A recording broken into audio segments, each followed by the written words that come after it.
Do I go on and do that via the web? Like WordPress.com or? No. Yeah, I really want to get that. We have some hackers. Okay, They're in the works. once you have WordPress, log in. They gave me a little name tag after the trust. I don't know, Yeah, I haven't. No, what's that? It said vice chair. Oh, she must have changed. Did you get one of Did you get one that said chair from ProStack? I think that Phyllis is so good about that stuff. You know, she may have, well, you would have just recently got it. I think I might. Okay, because she gave it to me and I was like, well, what's this for? I mean, I got like 9 of them. I have like 3 of them. Because they did ours wrong initially. And then we got the one that said ProStack. Okay, so we're sitting up here. And then I got the new one, and I was just like, okay. It's still on plastic. Yeah, it's really easy. Yeah, I think mine's so impressive. Yeah. I mean, it doesn't say ProStack, it just says chair and, it just says vice chair, and or vice chairperson or something, and I'm like, well, you don't know what a vice chairperson is, so I'm reluctant to wear it out. Vice chair Middletown. Yeah. Why have we switched formats? You're free to wear So I have to be cautious about my silly sarcasm. Well, I'm like, gonna have to get up and blow my nose every 9 minutes, so. You don't want to do that on camera, right? Yeah, it's like, run out of the back room. Turn your TV For my on. house? Don't do anything. That would not be good. Go to rockcreekhoa.com. Okay. And then there will be a link for the ACC. So then you And you can print now out you're the in form. the, so you take a username and And password. then you can just either drop it off at Haven, which is up in like Key Bank building, right, you know? Just right here? Yeah. So where is it appear? So it's on the third floor, top floor of that first, famous Northern building. RockCreekHOA.com, is that what you said it was? Or you can email it, and then you can scan it back here on the map. Okay. But I should say that though, because for house calls, you need to drop it off, because you need to drop off the chip. Okay. You can't email call it if it doesn't. Yeah, that makes sense. Okay. Yeah. And the code will have it, I mean, unless you're doing a approved set, which would be on the, because then, you know, you just say, I want to email their set number, right? So I was trying to figure out Then you always send the chips in, but if you want to do anything, then you not have, do the chips, you have to do, like if you're doing certain employers. so, yeah. Okay. It's just whatever. I know, it's hilarious. We don't have a quorum. We don't have a core. Well, don't really need fun. Trying to get Corey on the. Corey's supposed to be on the phone again. Did you print agendas? Oh, yeah. Yes, yep. And Ron's supposed to be here. Can I What did you say? Ron, So Ron, do you need an agenda? yes, please. Thank you. Lars, Looks like sit Peter up has here with his. us, it's lonely out there. Yeah. You should come sit up here with us, it looks lonely out I'm there. not on the record. Well, we could put like a little face over here, you know, like a little fake face over here or something. We could pretend to be somebody. So I'm also gonna try to type the meeting notes on my People iPad. If themselves, it's to be too noisy, and me typing is distracting, let me know, and I'll come up with a different solution. Sound good?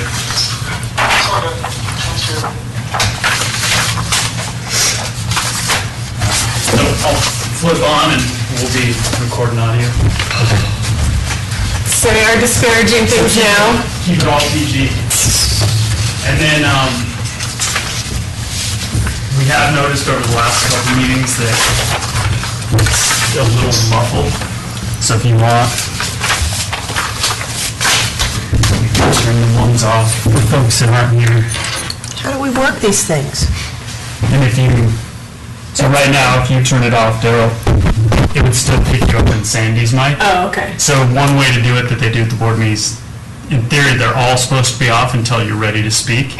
Okay. But I also know that sometimes people forget to turn them back on when they speak. So I'll kind of leave them up to you. It does pick up quite a bit of feedback. If you, So like if you two have your mics on and there's a bit of a side conversation, it does create that kind of weird feedback. okay. So we just push to turn it on and off? Yep. Okay. Did you guys ever Stop. see the video of the board meeting where the guy forgot to take his Yeah. wireless mic off? Oh, yeah. He went to the bathroom, and the woman's trying to talk, and she's hearing him go to the bathroom. It's hilarious. And then he flushes, and she just loses it. She cannot hold it together. That would have been good. So Corey, just keep it. I would so not want to do that. And then did you watch the answer? Yeah, so this is the first meeting we're having. All the committees are going to sit on the dais. And then we're going to also record these. That way, if we need to refer back to them, or people who are interested in the committees actually get a sense of what the meetings are. So we'll figure this out. All right, so I'm going to switch over to my other app if it causes issues. So Let me know. when you talk. Sounds good. All right, so ready? All right, call to order this meeting of ProStack on May 20th, 2015. Brent Bickle is absent. He actually resigned yesterday. So we have two open positions. Brent's not here, and then Jeff Isaacson should be showing up late. Hey, Peter, why did Brent resign? Did he say why? Was that expected? Well, he was expected to not renew his term at the end of June. And then he didn't make last month because of family issues, and then he had a conflict this evening. So when I asked him about June, he just said he didn't want to commit, so basically his resignation was effective immediately. Oh, gotcha, gotcha. Because it was up here, yep, got it, okay. Yeah, he would have only come back for one meeting. He would have been gone for 2 years after one. Okay. All right, so let's start with any public comments.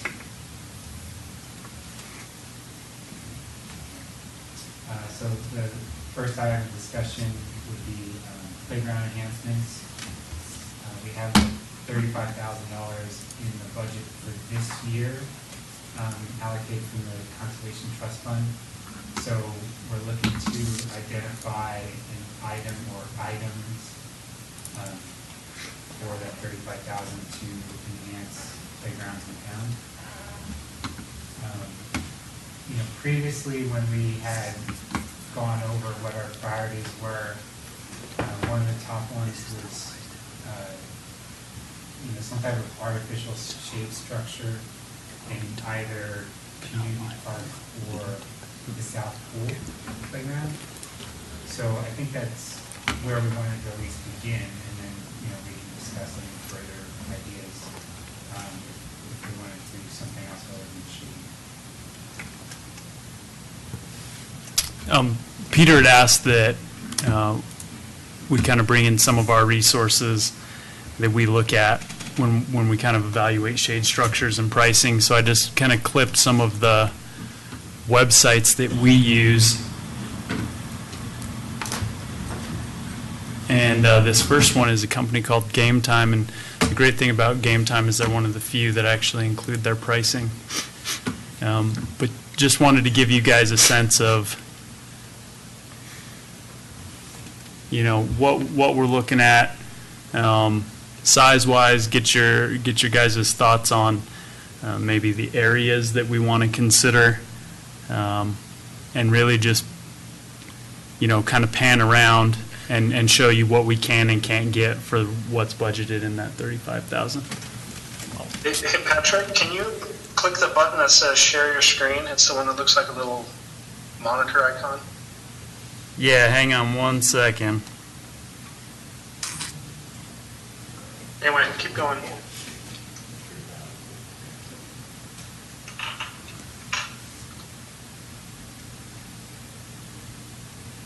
Can I ask where we're at with the park structure and funding for that this year? It's not going to be this year. We're going to hopefully get to 2016 budget recommendations later on the agenda, and we can talk about whether we want to make a recommendation for next year.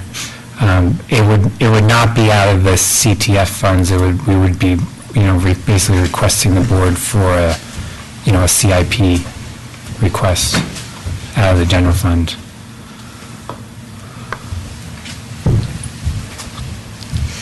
And then, I guess just as a footnote, as long as we're talking about budget stuff, in the 2015 budget, there was $50,000 for the pool bubble study to see whether it's feasible to put the pool or bubble over one of the two outdoor pools. Staff is basically, the cost of it seemed impractical, so they're not going to do that study. So that $50,000 now is temporarily earmarked for if there's going to be any type of study for an indoor space ballot question for next year.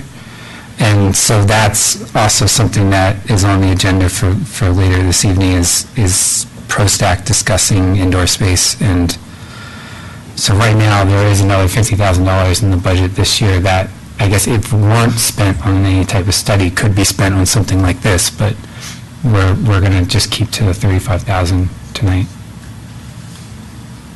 And to add to what Peter was saying, we started down the path of that pool feasibility study, and once we started sharing with consultants that it was a 20-year-old pool, we were looking at covering it. It had existing landscape in it, almost across the board. From multiple consultants, they said the cost of the structure would almost cost more than trying to build a brand new swimming pool. So for us, it didn't make a whole lot of sense to continue on spending that $50,000 when the answer was pretty clear. So Peter's right, that money right now is still sitting in CTF. And I think we just need to kind of finish the conversation with the board on if we need to do any more indoor space studies. That money could potentially be used for that. So is the board aware that the pool bubble thing is out? Yeah. Okay, I wasn't sure, I just want clarity on that. Okay. When did the board find that out? Last meeting? I think Matt maybe even communicated it during that part of that retreat, but I can double check. Okay. It doesn't matter. I don't recall hearing it. Okay. So. And I'll. So what areas are we considering for shade with the 35,000? Areas as in which? So community park.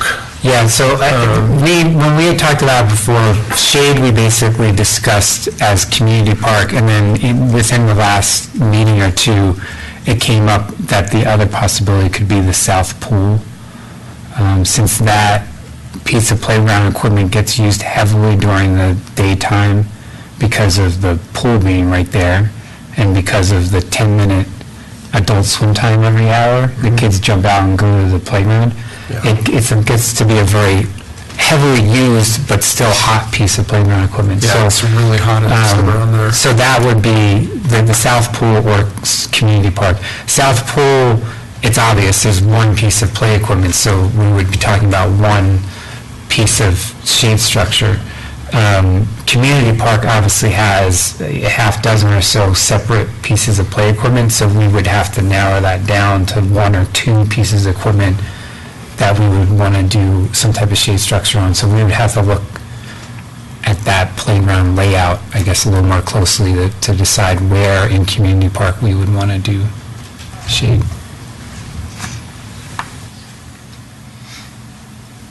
Do we have any idea on the size of either of those spaces? I mean, it seems like that hexagonal shade would probably work over the south pool, and then depending on what was selected at community park, 'cause there's, like you say, there's options. Patrick, are there, these ones all seem to be like these kind of post, like pavilion type shade structures. Are there ones for play equipment that are more of like an umbrella type I feel like I've seen those before, where you just, sort of like that top one, actually, where you just have a single post and then,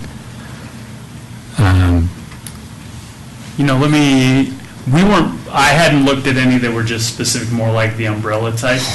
I was looking a little bit more at what we would maybe have, consistent, existing at the north or south pool, but I'm sure we can easily find,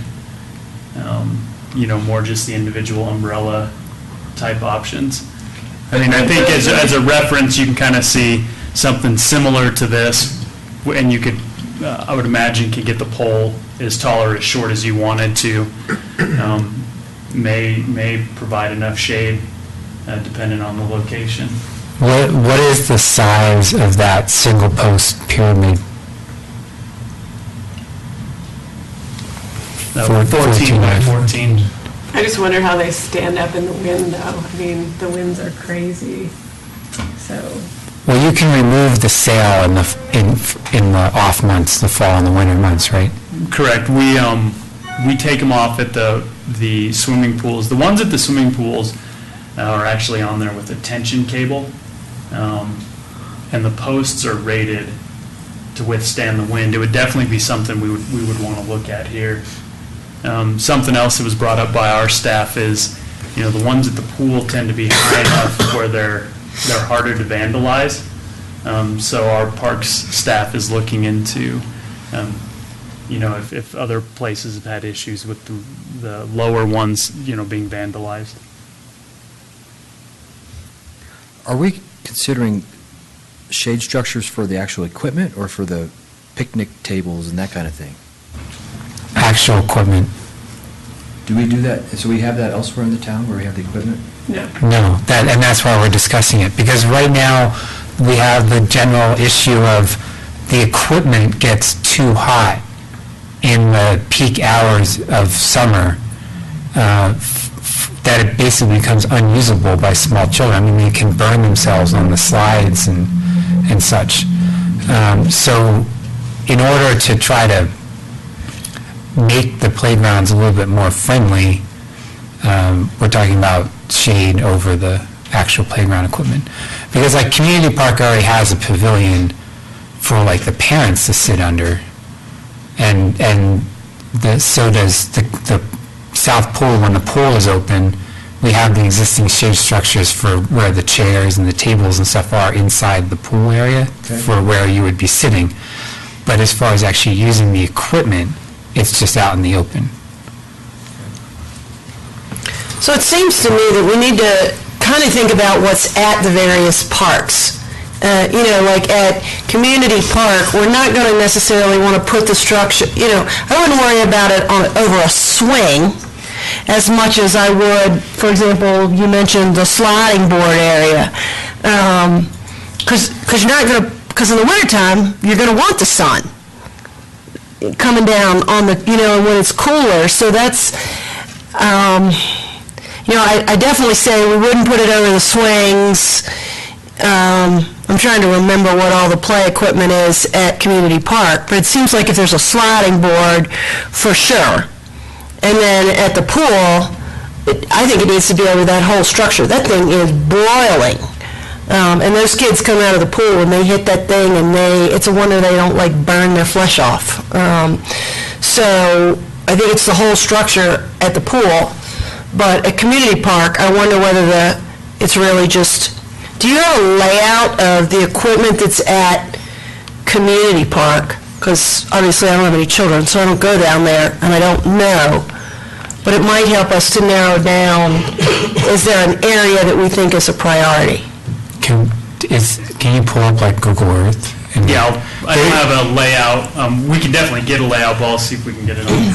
My recollection is there's essentially 4 pieces of platform equipment at Community Park that would potentially be covered by something like this. And then there's some independent swings, those little rocking horse toys and some other things like that. But I think the main playground has 3 platforms, and then that west side playground has 1.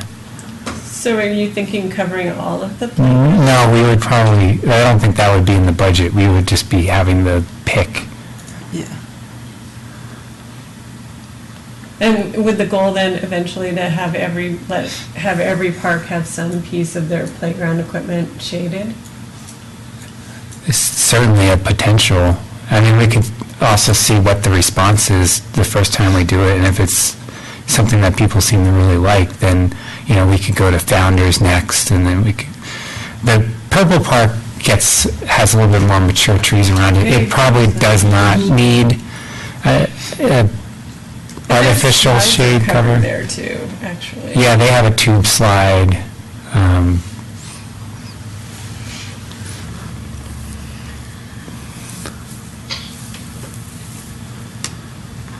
So do we know the size of this structure would be?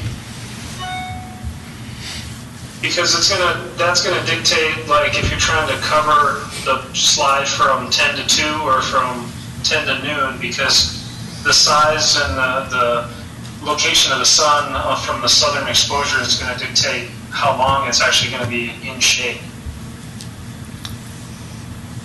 Yeah, and Corey, I'm not sure you're probably not able to see the screen, correct?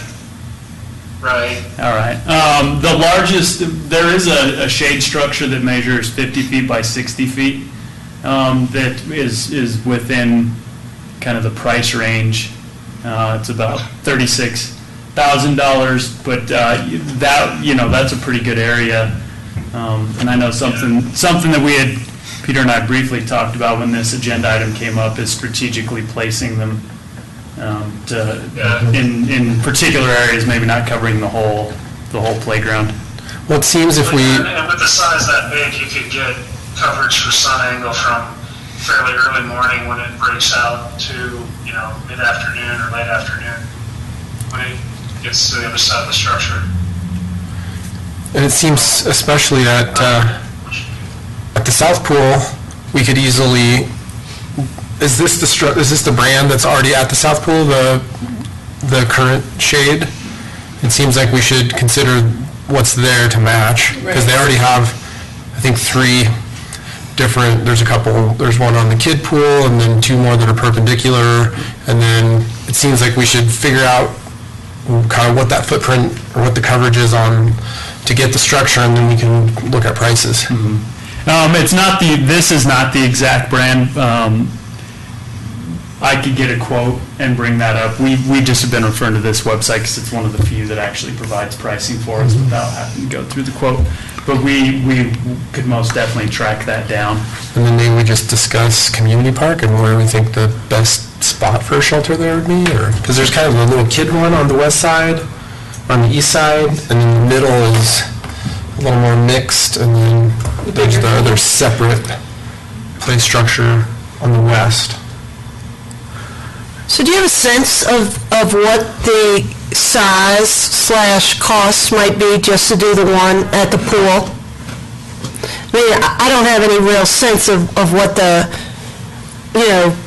dimensions are, so I don't know whether putting that in blows the whole budget or blows half the budget. I think it would probably have to be maybe approximately like somewhere between 20 by 20 and 30 by 30. Thinking 20 by 20. I would think 20 by 20 would cover the majority of that piece of equipment, and then if you wanted to cover more or less the whole area, then that might be 30 by 30. Yeah, see, I just cover the equipment myself. Because you can see the other structures there, they kind of look like little sticks. That's where the shades go over that. Yeah. And then when the structure comes in, it looks to me like you would just build something like that. Patrick, do you know what size, like that one on the south end of the pool is? The smaller of the 2? Right, because that one could cover, looks like it would cover. Because, yeah, I'm just thinking if that's like 20 feet wide, then that would probably cover the playground equipment. So But like the trick is being tall. It has to be tall enough to cover. well, exactly. I mean, Patrick said you can probably get the post at whatever height. Just get higher posts. Yeah, at whatever height we My need. guess is that they're probably 10 to 12 feet wide by 30 long. Okay. These ones here, it's tough without being able to, if we had a different image. So I guess the question I is, could easily, we have a software, or even go back to another Google Earth and pull the measurements pretty easily, once we identify the priority. should we just identify the priority here with in a general sense, without being exact on the size, and say, we're recommending a shade structure over the south pool, and then a second one over, we can pick a piece of equipment in Community Park, and maybe we can get two, or should we just say a really large one over Community Park, because we might only be able to afford one? What does everyone think? I think this is the priority. It just feels like it's heavily used. Community Park does have some shade there, so it's not like it's completely void of shade. It's just not covering any of the equipment. So do the roofs come off in the wintertime? Yeah, we take them off. They do come off in the wintertime. Okay, because I was sitting here going, man, I don't want that whole park covered in the wintertime because you want it to be sunny and warm. Okay, Yeah, so they're off in this. okay. Yep. I didn't know if they were the same kind of structures that we were thinking about at the parks as were there, so. Another thing to consider might be, we might not see the sun anymore this summer if it continues like it has in the past Yes, few and we need years. shade. No one's going to be using the pools. What it is, So I would think maybe we make a recommendation to put a shade structure over the south pool playground equipment. And then once staff gets to review the size and the cost of that, we could revisit whether or not there's also any budget to put a small shade structure somewhere in Community Park as well. And maybe it's just like a cantilever, like that single pole one or something. Yeah, maybe it's just one of the 4 pieces of equipment, it's not a really giant wide. 50 by 50 covering like the entire middle section of the playground, just cover one piece of equipment. What's the access to this off-season? There's that gate. I don't know, but do we know, we know how much Community Park is used? This actually gets a fair amount of use. We just pin this gate back and kind of leave it open. It seems to be a pretty popular location. I think that'll be a off-season. deciding factors. We're taking it down in the winter anyway, right? So it doesn't really matter. Yeah, But that's only open 3 months. Our concern is what's used in the summer, and because of the pool, they're all used in the summer, obviously. Right. But because of the pool, the most frequently used is probably going to be this. I would agree. I'm just curious about access and how much they could use. I never even thought about him using it at off pool time. All right, so we want to make a recommendation? Recommend that staff review size and cost for a shade structure on the south pool playground equipment. And then if budget allows, we'll revisit shade structure for a piece of playground equipment in Community Park.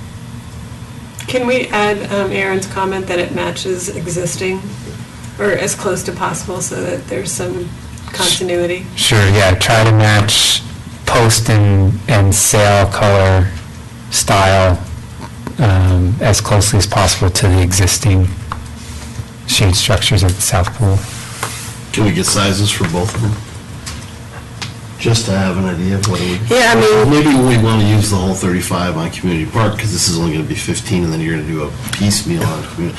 just for discussion, not for decision-making, but Sure. to help us make a better decision, because that... I'd like to see, if it comes in that this is 15,000, I'd like to see some sort of a recommendation or something that we can go ahead. I don't want us to be dragging this out for like 5 meetings. So if this ends up being 16, then let's go ahead and get a budget and see what we can come up with for at least a portion of the community park structure too. I can't imagine this is going to really take the whole budget to put this one up. Maybe it is, but if we've got it, I'd like to go ahead and say, see what you can do for the 35,000. Make this the first priority, and then if we can do something with the balance down at Community Park, let's go ahead and look at it all at once.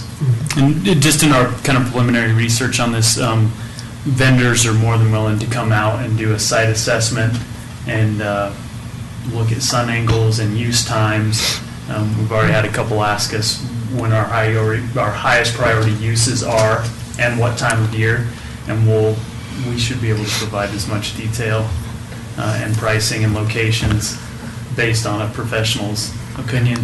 And I'll work to get that to the group, maybe even by email. I second the motion. Yeah, do we actually need a motion on this, or?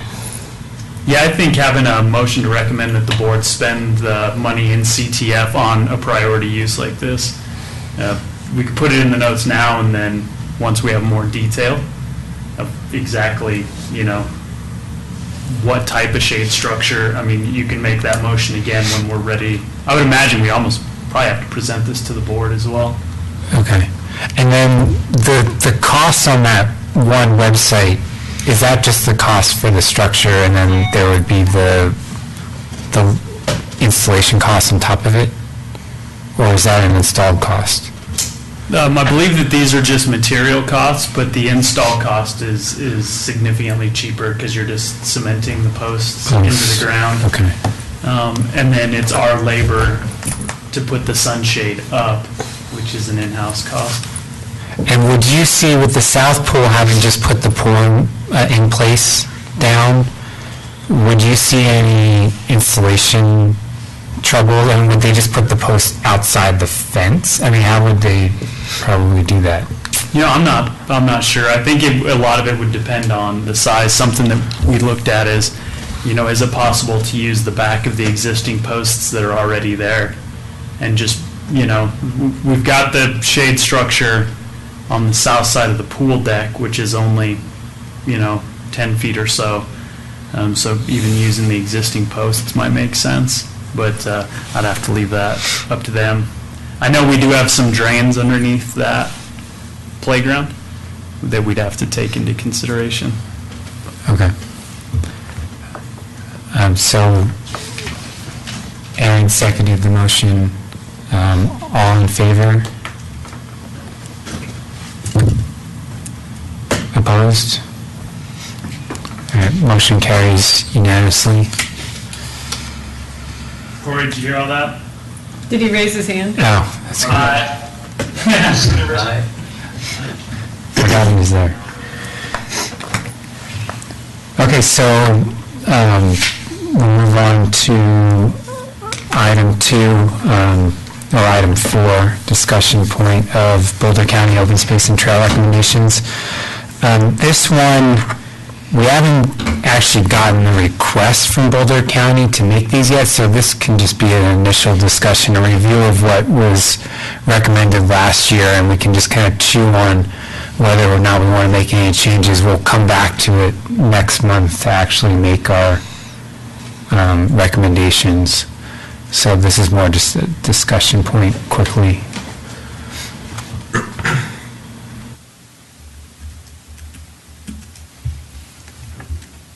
And something to note on this one is there was a difference between OSAC's recommendation and your recommendation for the second spot. So we submitted those to the county and just labeled them as a tie for number 2.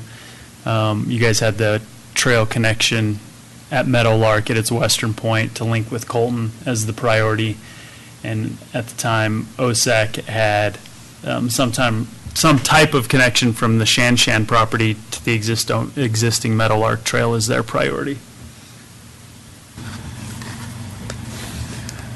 And on the open space, does everyone know what level 3 Zaharia and Bojack are?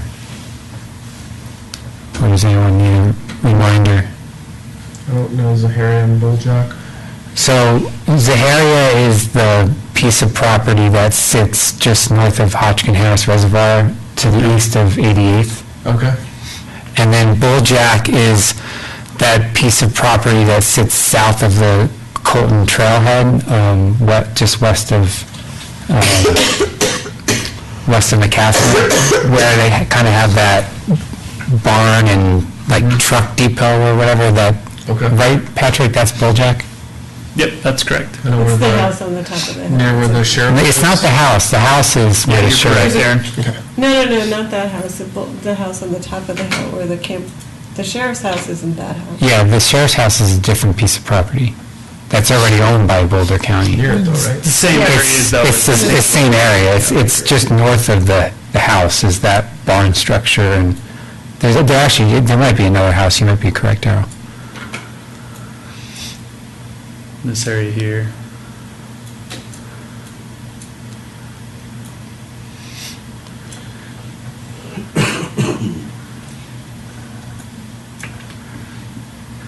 So I guess the question is whether or not we want to consider any other pieces as a priority over these. To identify a few others, what's the name of the property just west of 88th, Patrick, that's to the east of town center? I believe that's the Anderson property. Anderson, okay. So there's that piece that's kind of, That's Anderson right there, where your arrow is. going to be a gap now between town center and 88th. And then you have, some property up behind Costco. I forget the names of that, but that, I guess it kind of got wedged between garden and storage now. Yeah, there's a sliver of a property probably located right. This map doesn't have Guardian storage on there, but this is the Way property, and then there's another kind of small parcel probably tucked right in this area.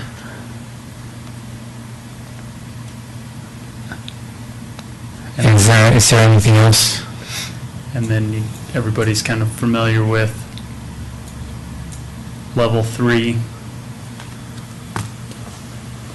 in this area here on the south side of town below 128.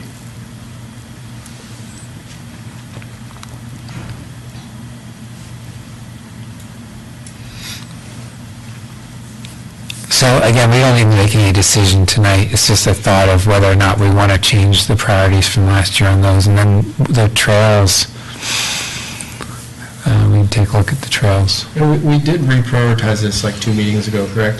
The 5-year trail plan, yeah.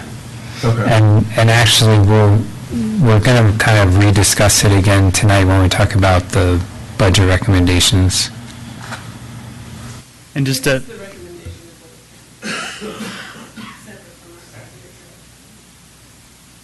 And just a quick item to note, the trail that we had discussed as an update item, I believe, is last meeting, that would go from Davidson Mesa, cross Marshall, and potentially lead, into the Single Tree Trail, was a recommendation last year. I believe for Louisville as well as the town of Superior. So that trail that's being discussed has a little more meat to it this year, with that trail connection potentially going up in front of the wastewater treatment plant on Marshall on the north side, and then cutting down into the open space. But there's still no good access across Marshall Road to get to that. Correct.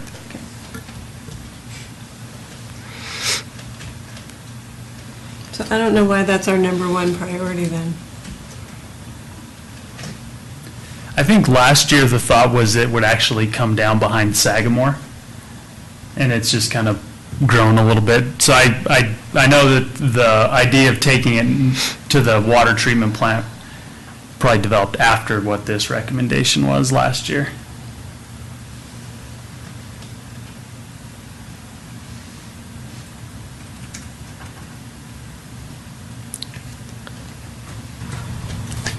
I guess do we want to discuss it in any depth tonight, or do we want to just, individually think about it going into the next meeting?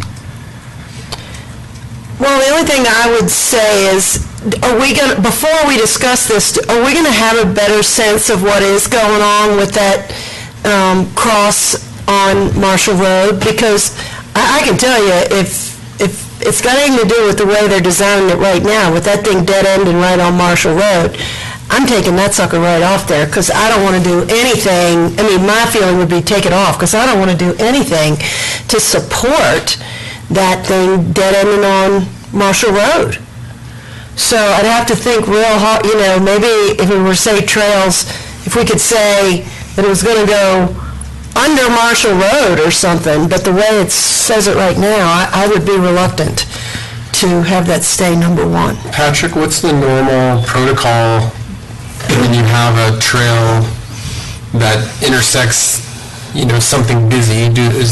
When you have a trail that intersects a busy road, are there some standard, and is that something that is even is that totally out of our realm of concern because it's Louisville and not Superior? Our Public Works Department, as well as us in Parks and Rec and Louisville, I think are all kind of exploring that option. I would imagine, we've talked a little bit about doing like a traffic analysis to see how many cars, rate of speed, and then really start to dig into it. But right now, there hasn't been an identified crossing over Marshall that we've presented, so it's still very much in the works. And that's not part of Superior either.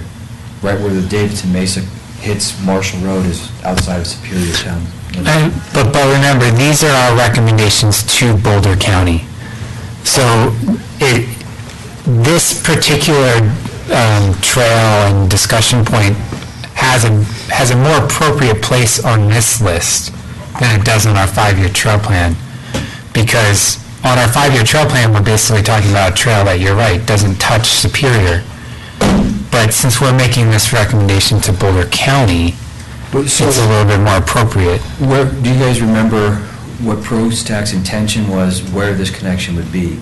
Would it be right on the opposite side of Marshall where this comes out, or is it going to be down closer to, what is that, 78th? What is it?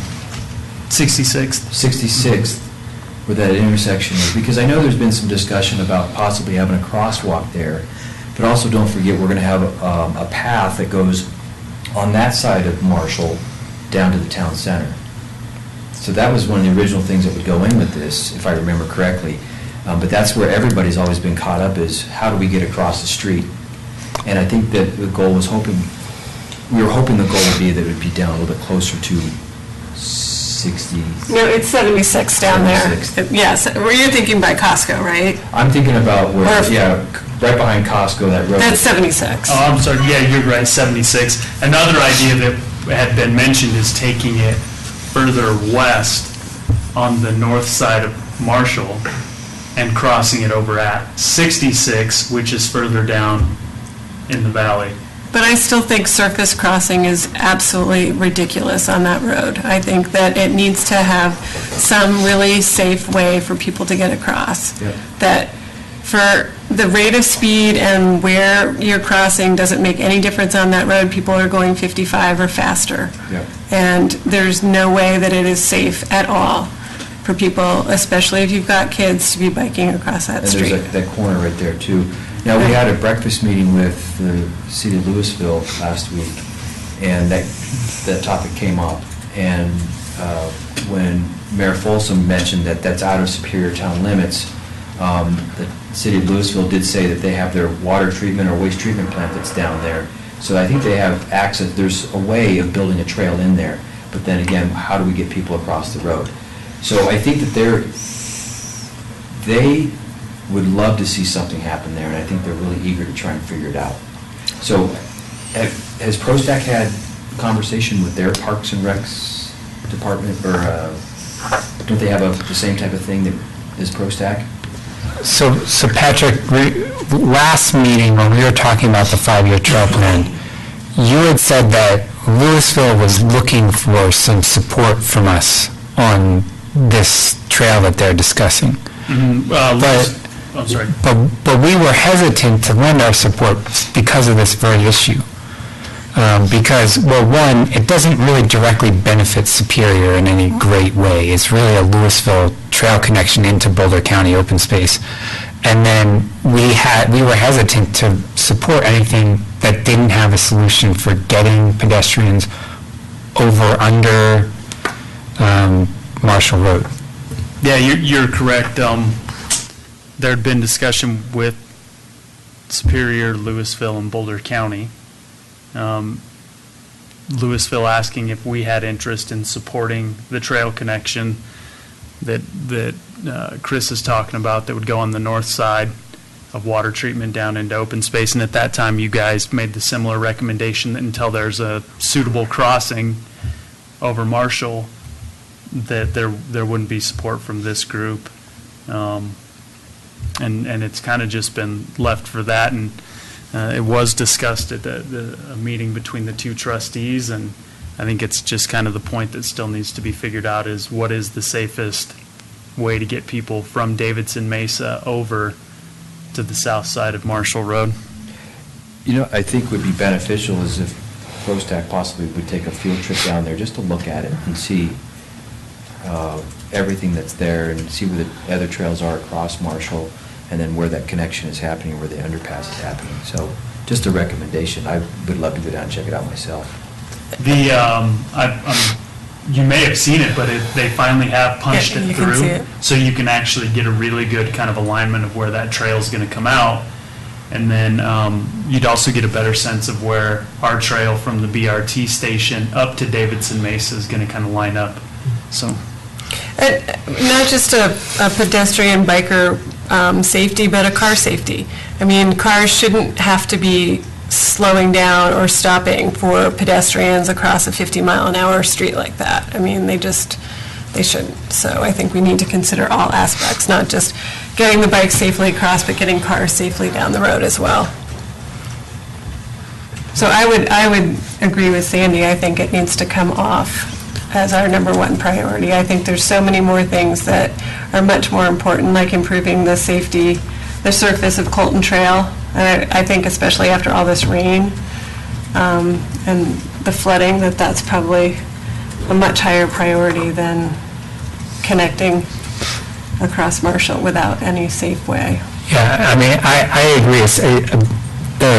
Even beyond the safety issues of that trail that you would have to cross Marshall for, I think we should probably focus on things that are going to be more directly beneficial to Superior residents. So improvement of the Colton Trail, for instance, or, any of these things, the Single Tree to Coal Creek, the Colton Trail south to Highway 128 and west to 66. Those are all going to have more direct benefit to our residents than that Davidson Mesa connection.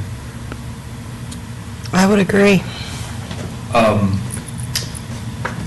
Just the one concern I have is that it's going to be finished and it's going to be done. So do we make any recommendation about putting up a railing or something so people can't go out and cross the street there, force them to come down? Because once it's there, I mean, I think we're going to get a lot of pressure from Louisville to be a part of this, and we're not going to hear the end of it. But it is kind of on our side of 36, so I almost think there's some kind of responsibility because the town board did approve partnering with them to go under. So I don't think we can just take it off and forget about it. I think that we have to have some kind of priority on it and address it in some way, whether it's putting up a roadblock where they can't go across or putting in a trail connection.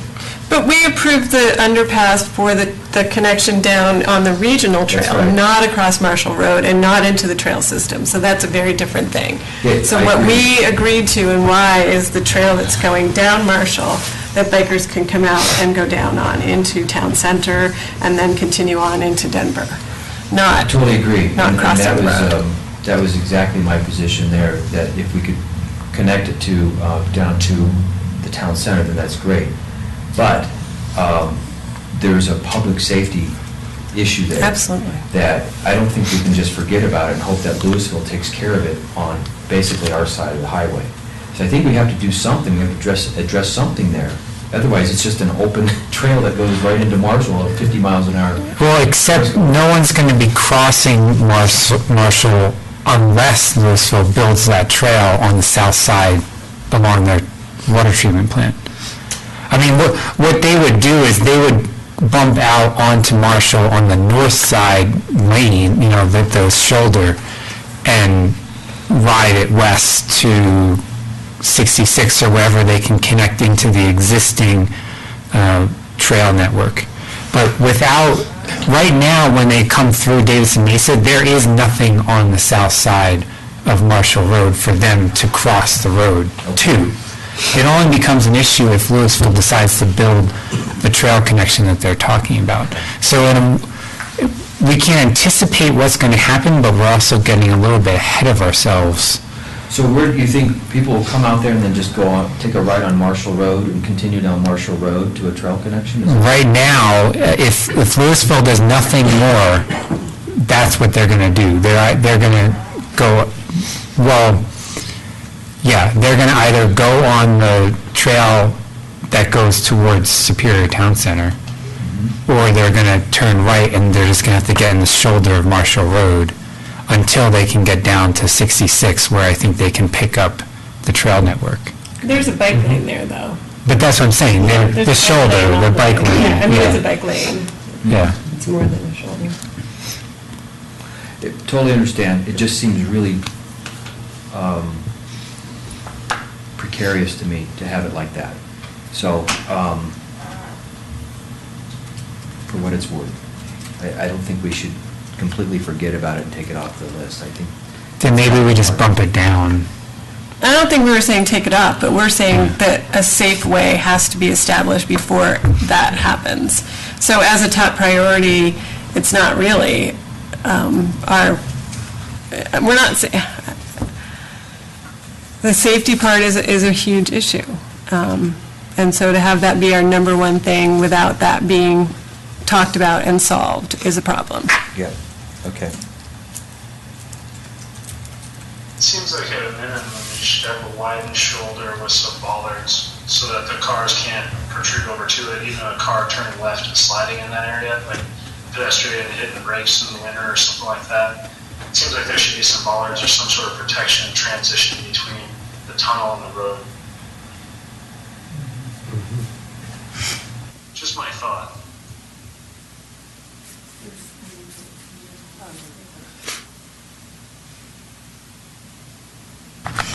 All right, well, I mean, unless we want to start discussing this in any greater detail, I think we'll probably leave it at this, and then we'll come back and discuss and finalize next month.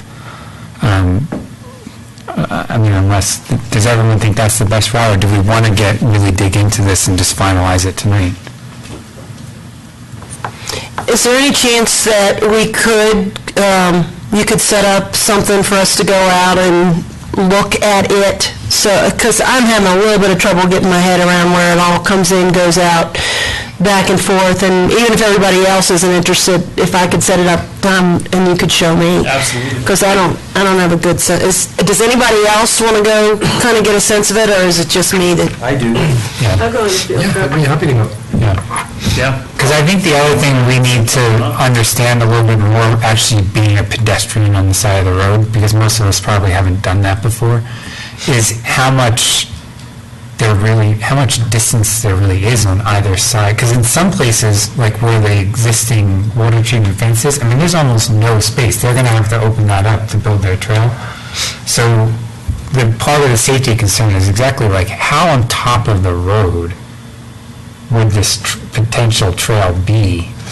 Or, if we can get some idea standing out there of they're going to put this type of buffer between the trail and the shoulder of the road, or is the trail literally going to be like right connected to the shoulder of the road? I mean, if we get some understanding on that too. Could we go before the next meeting? Sure. I mean, I don't know what everybody's schedules are, and I don't know how packed the next meeting is, but if we went at 7, or if we actually got together at 6:30 and rolled down there, then we'd still have time to have our meeting at 7 o'clock. I mean, I don't know how that, since I almost forgot the meeting tonight, that could be a problem. But if we knew we were going to do it ahead of time, then it's a night that we all know we're going to get together anyway. Yeah, and I also have, I can't remember if I sent it out to this group, but I've got the packet from Louisville when this item was presented at their board meeting. And it addresses, Peter, kind of what your thoughts are on how much does it cut into the north side of the plant?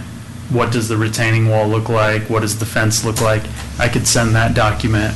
It's a link to Louisville's website to that packet item, but I could send that again if I haven't sent it, and I'll do a page number so you guys don't have to look through the packet. That'd be good. I think you showed it to us because I remember seeing a rendering of a trail. Okay, so I think with that, we'll move on to agenda. Quick question on that. Just Sure, on Chris. that trail connection at Davidson Mesa Underpass. Do you guys mind if I just bring this up to the board again and say what your direction is to move it down the priority list? Because I do think it needs to be discussed among the board of what our future plans with that. I don't want you guys to be taken by surprise, and all of a sudden I bring it up at a board meeting and let them know what your discussion was. Well, just to clarify, I mean, we're not going to finalize this list till next month. Okay. It's just, I mean, I think our initial discussion here is that we're going to move it down the list. Okay. Or we're going to add some type of clause saying, you know, we can only support this if, you know, a safe pedestrian crossing is established on Marshall Road, something along those lines. But we'll come back next month. So if you want to bring it up at the next board meeting, maybe we will have heard some of your thoughts, some of the board's thoughts going into our June meeting, and we can take those into account when we finalize this next month. Okay. Thank you. All right, so moving on to item number 5, the 2016 budget recommendations. Again, this is another one where this really wasn't on the work plan until next month. We just moved it up because we didn't have as many items this month. So we can start this and also bump it to next month along with the BOCO recommendations, or we can just finalize it tonight. We'll see where we're at. In the 2016 budget right now, from the CTF fund, there's $35,000 for park projects, which is the same thing that we were talking about earlier for the shade structure. So, you know, if we want to go ahead and identify something for that money to be spent on next year as well. And then in the open space fund, there's $200,000 allocated for trails. And just to clarify on that, it's the open space fund, but if you look at the budget, it actually says OSAC and PROSAC will review and recommend a schedule of projects. So, you know, we can review our 5-year trail plan and say, you know, this is PROSAC's recommendation for spending that $200,000 next year. And, you know, those are the two budget allocations for next year that we can speak to. And then the third would be making a special CIP request of the board for the Purple Park Pavilion next year. So, you know, from there, anybody have any thoughts on what we might want to do for park enhancements next year? If we start with shade structure this year, I mean, do we want to continue with shade structures? Do we want to do something different? We had a couple, you know, so beyond the shade structures, our priority was the North Pool playground equipment being insufficient for the space. So that was a question of you know, how to better utilize that playground, and then what should be done about Children's Park, whether or not that should just be left alone as it is now, should it be repurposed for some other park amenity. That was our other priority that we had previously identified when we did the playground review.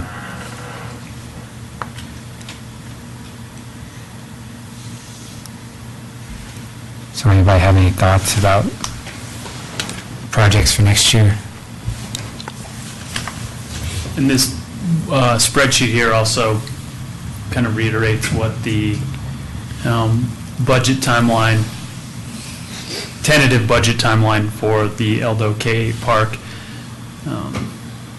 So you can see, 165,000 this year plus the 35 from CTF going for construction design. Then you can kind of see a little bit about how the park construction would be funded over those next 3 years. So basically $500,000 in 16, $1 million in 17, $500,000 in 18.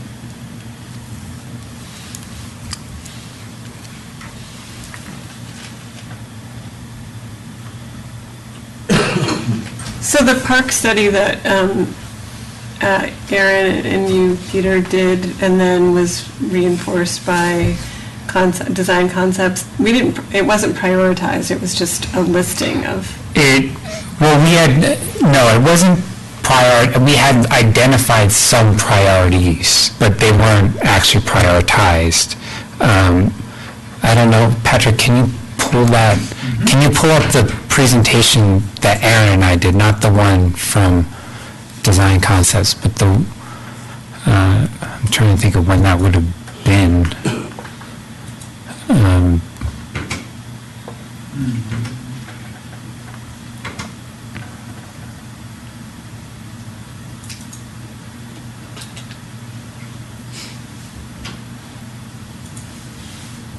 It may take me a little bit to find it. I don't quite remember which month, but I'll start searching for it. And Peter, meantime, you accept comments from the Peanut Gallery? Sure.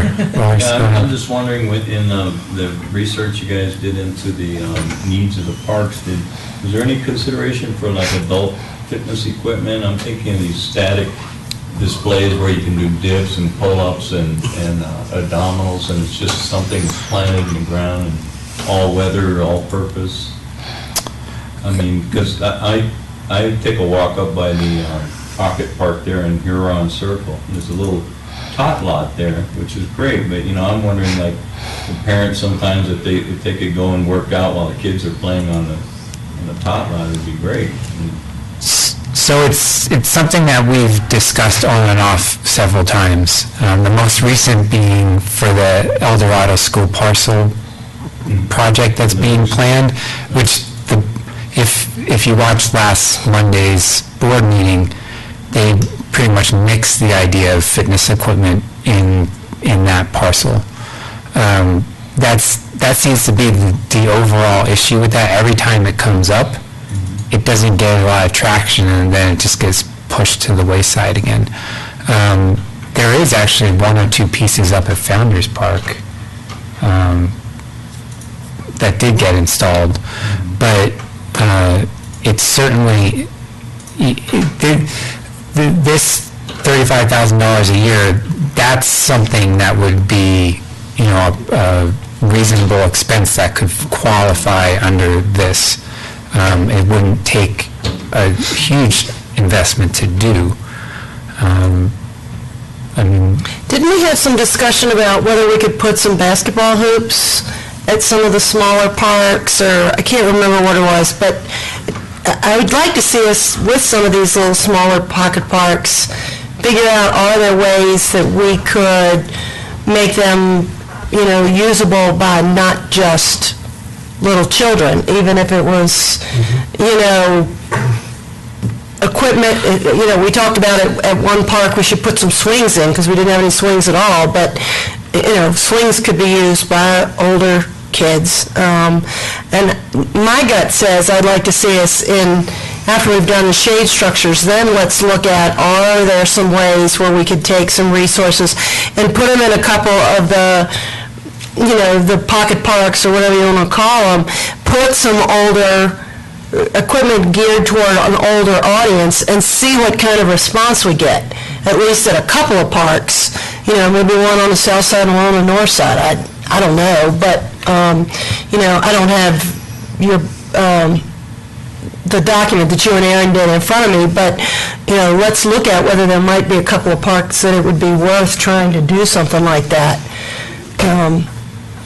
because I think that's actually a great idea, because I walk past these little parks all the time. It would be really nice if I could stop and do something other than just walking.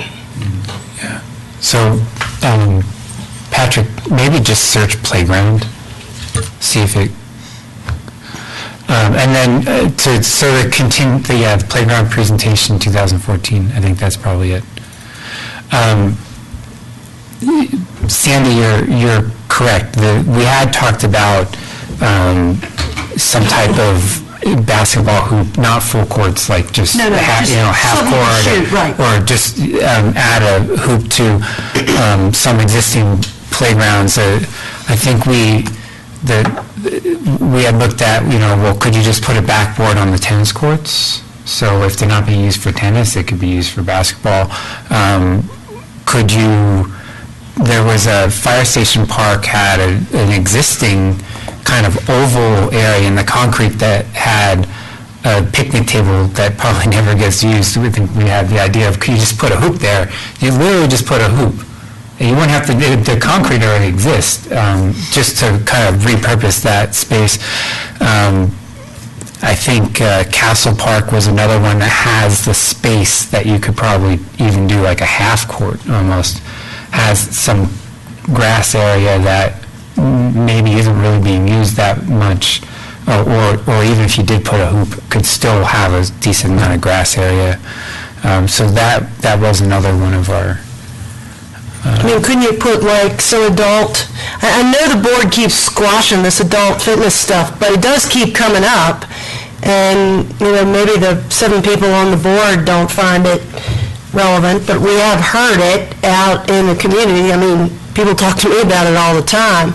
So could we look at whether it might be worth looking at some adult equipment at, Pirate Park? There's some space up there. I mean, I don't know, but I just think we ought to look at maybe investing in the audience and at least give it a shot and see if we get any response to the equipment in 1 or 2 places. And if we don't, then we know it's not worthwhile. But I just hate to see us keep mixing this equipment, even though we're hearing from the community people do want it. Mm-hmm. And it is the trustees' decision ultimately, but I'm just not sure they're hearing from the community the same way we are. So, does everyone feel like that might be a reasonable item to explore for next year is fitness equipment? Or the basketball hoops. Or basketball hoops. So, I guess, do we want to identify where we think that either item would be most appropriate? My 2 cents would be fitness equipment, maybe we target Community Park or Purple Park first, kind of a higher level of exposure, so the community would see it, potentially use it more, and then we could get a better reaction on whether or not it's the response is good. If we tucked it away somewhere like Pirate Park, the majority, it could be very useful to Aaron and I, but and you, Sandy, but most people outside of that neighborhood wouldn't know it exists. Right. Whereas Community Park and Purple Park, you're much more likely to come across it because the trail networks feed through those parks. Or Founders, has some. We could look at adding maybe an additional, because I don't think they have a pull bar. I think they have like a bench or something like that. It's a bench and a step-up thing. So maybe you could add just a chin-up bar there too, or something like that. And then, I kind of said a couple of things for the basketball hoops, fire station, Castle Park, tennis courts, could all be places that you could potentially do a relatively low-cost addition of a basketball hoop. Could we also consider doing those lower basketball things that one ball goes in and it comes out 3 different ways? We had talked about that with design concepts. I don't know if it really went anywhere. They're for kids more than they wouldn't be used by teens or adults. They would be used by kids. But you have like you know, it could have like a pole and it has like different level boards or whatever, and the ball comes up and it comes out a different place or whatever. So it looks like this. So you throw the ball on the top and it's lower than 10 feet. So here's a pole on the ground, here's the ground. You throw the ball in and it can come out any one of these locations. Oh, okay. That's So kinda it makes cool. it, it's a thing they can throw into, and then it just is more fun. You can do all kinds of games with where it comes out and that kind of thing. I remember Bill and Shannon said they're really, really common at schools for that very purpose, is it's not just a basketball hoop. You can Right. work on basketball skills, and there's all these other kind of great games that go along with it. But I seem to remember they were pretty favorable in thinking that that was an appropriate idea. I think they're all, Put them in and had some good success at, you know, other park locations. I think I recall their only comment being that it's not a traditional basketball hoop, so it would, you're again talking about a lower age demographic than teens and adults. So you're talking about probably 12 and under or something like that, rather than teens and adults. That was their only comment, I remember. Yeah, I like the idea of trying to diversify parks into more age groups. Have it be a diverse place that an adult can go and hang out, kids can play. I like the idea of considering what we can do to diversify the space. Well, I think there's some value to that too. If you're a 13-year-old and you got to take your 5-year-old, little brother up there, if there's something that'll entertain you as well as entertaining your little brother or sister, it might, make that 13 or 14-year-old a little more disposed to want to go up there and hang out and not just be at the pirate park kind of thing. So, and we could put them in and we could make a big splash in the newsletter that we've done it, and then have people let us know whether they like them or not. And just as a point of reference, when we mentioned this in March, we had a pretty small group. But to you guys' point, I think the recommendation at the time was, focusing on play features that would appeal to youth 7 years and older, and then with the prioritization of, children's park, possibly another use. I know we talked significantly about the North Pool Playground. This also mentioned the need for shade structures, and we also dabbled a little bit in the ADA discussion, which was listed in the study from Design Concepts. But I could forward this on too, if you guys want to have this as a starting point. Patrick, where did it stand with our previous discussion of whether the ADA piece of playground improvements, park improvements, be requested of the board as a separate CIP improvement and not out of this 35,000? Did we do anything with that? It was captured in these notes here in the second paragraph. This starts out where it says an item of note that was identified, but I don't think we ever, it was captured in the notes which were passed on to the board, but there wasn't anything more formal than that. And now that we're getting into the budget discussions, maybe it would be a good time to either bring that up at public comment or do something more official to get it in front of the board. Okay. But I do recall that the feeling is things like ADA compliance issues, like concrete ramps going into a play pit.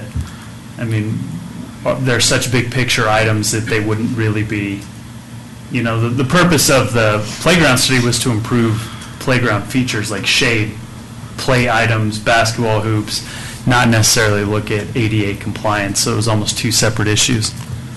And that's something else as we started to look at it is, we're not even sure that we understand the depth of all the play pits. And to get an ADA ramp into the play pits, you may actually have to excavate out the play pit even further. And now you're talking a fairly significant CIP project. maybe even to the point where a poured-in-place surface, which is ADA accessible because it's flush with the ground, in some cases would become Smaller. cheaper than having to remove all the material, dig down, and add more concrete. So that, as we go through the budget discussions, that may be something that we'd want to, more formalize with the board. When you put the ramp in Community Park for access to that ADA swing, did they have that excavation issue? We poured concrete through, so we moved the existing material and poured a fresh concrete pad out to the swing and then covered it with the poured in place. Okay, so because that's a flush with the pad, ground. okay. So that's we level. basically, picture a catwalk. We kind of made a catwalk out there. Okay. And that was, our mistake. We had budgeted and requested the ADA swing itself.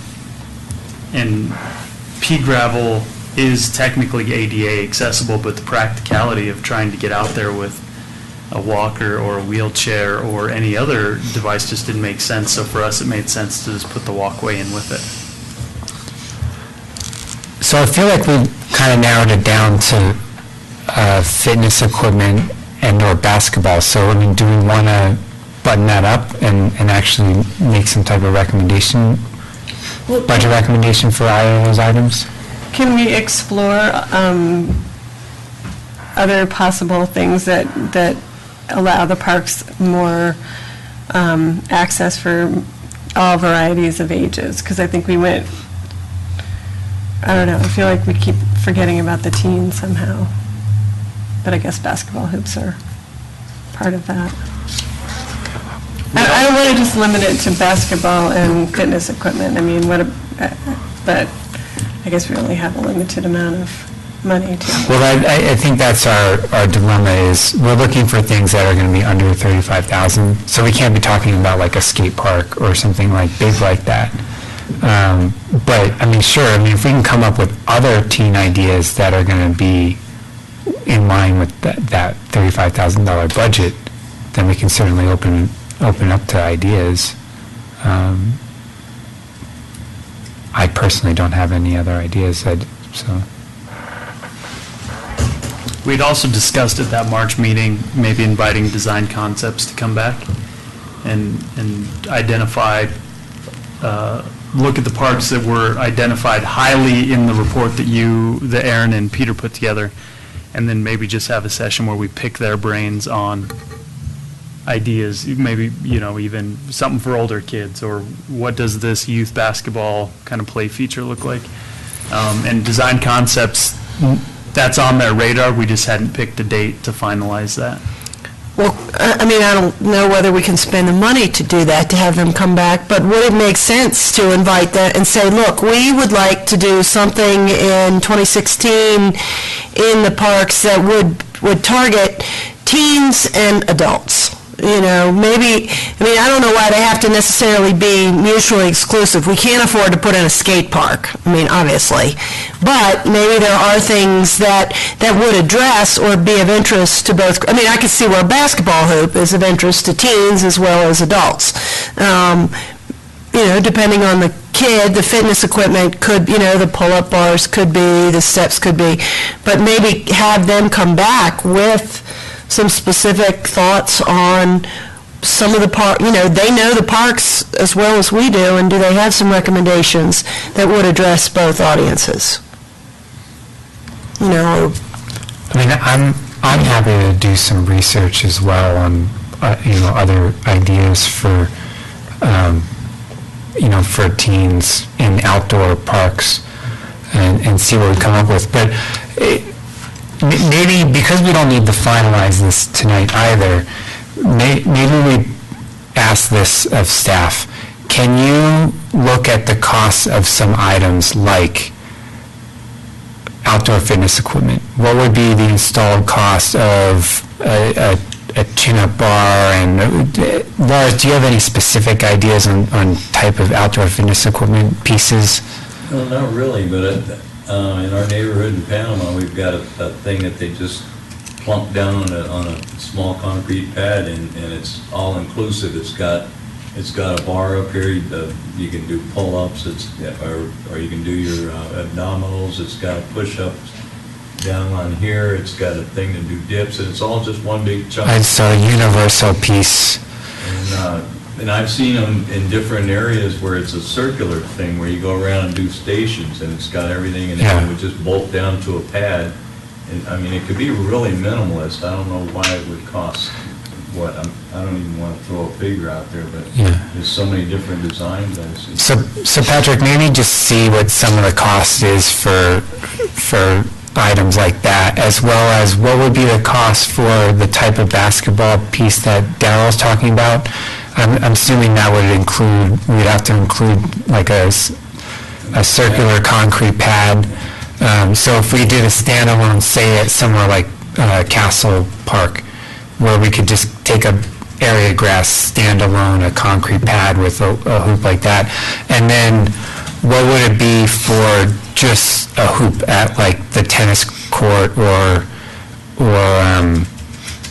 fire station park, where we're saying there's already concrete? So what would it cost just for a hoop?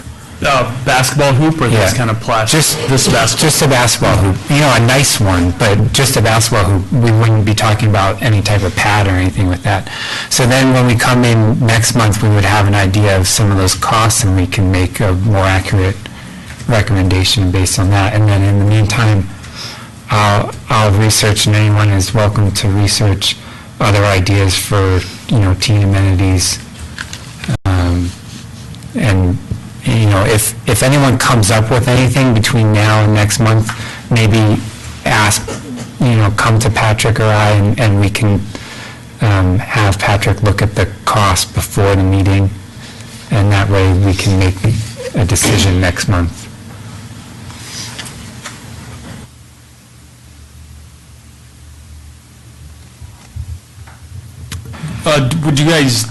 Do you want me to send this report and the design concepts report back out as reference before the next meeting, or are we good just bringing them up during the meeting? Does anybody else need these again? If you need it, just let me know, or let Patrick know. Did we get a copy of the design concepts report? Yeah. We do have a copy of It it? was a PDF version after that March meeting. Okay, and it was, okay. So moving past the 35,000 park projects, we can look at trail improvements. So this would be, trail improvements potentially spending that $200,000 that's allocated out of open space. So if we look at our 5-year trail plan, even between this year and next year, we don't have anything that adds up to $200,000. So we might just want to revisit the 5-year trails plan real quick and decide whether we want to combine a couple things here and make a recommendation for next year that's a little bit different than what we had for next year, because, as you can see, that's only $57,000 for that soft trail parallel to McCaslin. And then this actually kind of goes back to the fact that we had previously discussed whether or not we even want to recommend trails like that coming out of the parks budget, or if we want to go to the board and say, well, this is really a public works issue. Anything running parallel to McCaslin is not really a parks or open space trail. It's a transportation issue.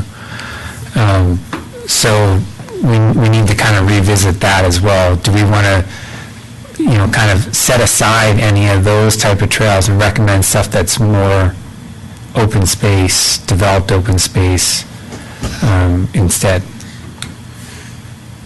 Yeah, but Peter, nothing's getting done this year, remember? So we got all 3, and then 2016. Well, that's my point. We're talking about 2016 here. I know, but So- nothing's getting done in 15. So yeah, so we can take this, we can take everything from 2015 and just recommend it for next year, but even that, we're still well below the 200,000. So we could recommend even more than that. we could start dipping into 2017 and say we recommend this for 2016, actually. I see what you're saying, but is the money going to be there next year too? So we got the whole dilemma. We lost it all this year, right? So The difference is the 200,000 is actually in the budget. In the 2015 budget, it's in the budget for 2016. There's actually nothing in the budget for 2015. Right, they took it. So that's why it's not going to happen, but it has a more realistic chance of happening next year because it's actually identified in the budget.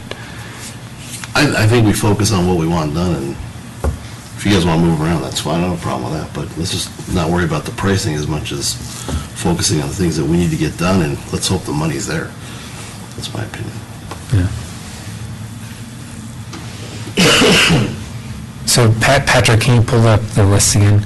So is everyone in agreement then that we just basically take the 2015 recommendations and then from there we can start looking at what else there is that we could potentially move up?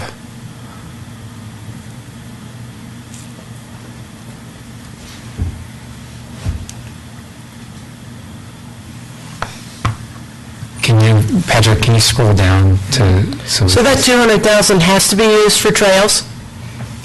They couldn't be moved around? No, I believe the 200,000 is identified in open space for trails, but the board will approve the 2016 budget at the end of this year. So, the annual budget gets approved, and then kind of the out years are really just really used for planning. So that 200,000 could be shifted? Within that, it's an open space. But it has to be an open space? It's identified in open space fund, and then you see up here in general fund capital improvement 2017, there's 230 identified for trails in capital or general fund capital improvement. So so is that 200,000 for us to recommend, or is that open space advisory committees? Both. Okay. I think would be asked to weigh in. But we can't move that money out of trails? No. Okay. I think if there were another open space priority that you guys felt strongly about, I think the case could be made for that. What's the status of I think it's the backyard term is the Coyote Ridge system, which is would be south of Pirate Park, that goes from like the south end of kind of Rock Creek up to the level 3 property. There's a lot, are those just considered social trails at this point? Or I know there used to be a couple placards along there. So there is a town network for the Coyote Ridge Trail, but then there's probably 10 times as many social trails developed in and off of that. So, we might actually talk about this a little bit later when we get to updates. Patrick and I had discussed some of this earlier. But this would be a good candidate to be to improve and possibly expand the Coyote Ridge, officially expand the Coyote Ridge network of mountain bike single track. Yeah, I think there's definitely the trails aren't sort of professionally installed, so They probably haven't go been- straight up hills. They probably haven't been They're maintained probably since they were built. suffering with this weather, I'm sure. Yeah. So, that's certainly something that we could, in one of the out years was that trail connection that I had previously introduced from Pirate Park into Coyote Ridge. So just up the hill, something. Something to make an official trail rather than just a social trail that went from up that little hill behind Pirate Park and then into the Coyote Ridge Trail. And so, we could move that up, and we could add into that, maintenance of the Coyote Ridge Trail network.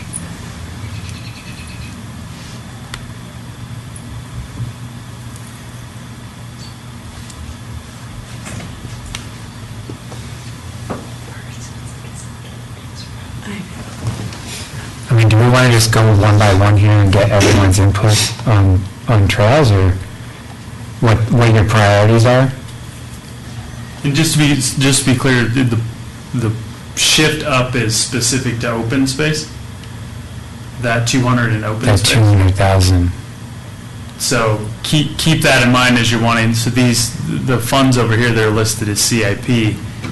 And then the funds down here are open space. So I just want to make sure that we're not getting too far ahead, thinking that 200,000 can cover, general fund trails or these trail connections that are, so as you think about moving it around. But that doesn't have to be out of the CIP, correct? I mean, it could come out of, the board could say, well, we would approve this coming out of the open space fund rather than the CIP, correct? Yeah, you're correct. You can make, yeah, that's correct. So, I mean, we can just make our recommendations and say, this is our recommendations for the open space 200,000. And obviously, OSAC will probably make their own recommendations, and the board will do what they will with it. I think maybe just go one by one here real quick and let's comment so that we get a little bit of a consensus. So is there a restriction on that open space money that it can only be used on trails in a certain part of the town, or could it be on a trail in the middle of Rock Creek? It can be in developed open space, which is pretty much everything in town. If you look at the resolution going back to whatever that was, 2004, for the priority spending of the open space fund, they can spend on, I think it's listed as a low priority, but they can spend the money on trails in developed open space. They can really spend the money on pretty much anything in developed open space, which if you look up the definition of developed open space, I mean, pretty much everything park-wise in town is developed open space.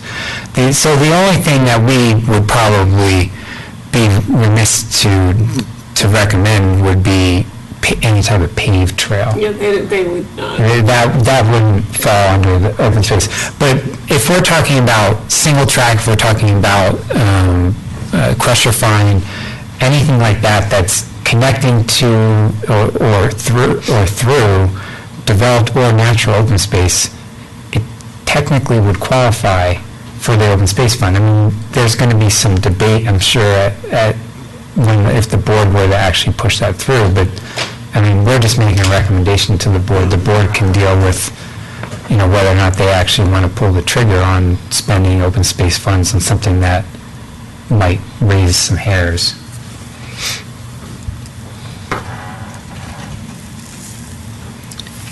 Well, the only other comment I would make is we've discussed a couple of times about this issue of some of these trails being actual, what we consider, it's more of a transportation issue as opposed to a parks issue. Having now sat through a couple of meetings with the trustees, I keep hearing this, you're not going to rob Peter to pay Paul because it's all coming out of the same budget anyway, So if it was an issue of putting in a sidewalk as opposed to fixing a street, we might have a hard battle with some of the streets, particularly in the town, being kind of ratty. So I would hate to see us say, for us to throw out number 4 because we believe that is a transportation issue. If we truly believe this is something that's a priority for us, we need to recommend that it come out of ours, because we might lose the argument of it coming out of the transportation budget, or at least say, is there a possibility that this could come half out of trails and half out of the transportation, the streets budget? Because I just get the sense that the trustees are pretty concerned about the quality of the streets in town, and that they just keep getting worse. And, we're just having a lot of unusual water situations. So that would be my only caveat, to not throw out anything because we believe it's more of a transportation issue. If we believe it's a priority, we need to say it's a priority. I believe that's been on ProStack's radar too for several years, since I've been a part of ProStack. Number 4. I mean, personally, I would just take, I hear what Sandy's saying and agree. If we really think it's a priority, we should just, recommend it, whether or not, we want to make the separate point to the board that it's really public works. I mean, we should still just leave it as a trail priority.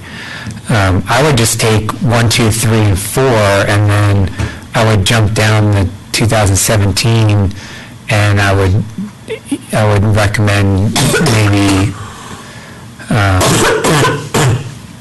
like 6 and 7 as well, and that would basically be 200,000. To lump them all in. And lump all those in as our 2016 budget recommendation. Yeah. What did the first 4 and 6 and 7? And 6 and 7.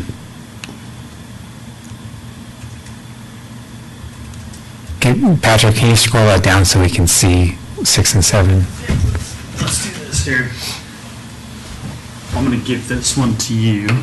That way I can kind of, You can take notes. that way I can kind of Sorry. take notes and update the. So that would be, what I'm saying would be, the fire station, the fire station park toward McCaslin, that would basically making the connection, that would connect with Calmonte, right?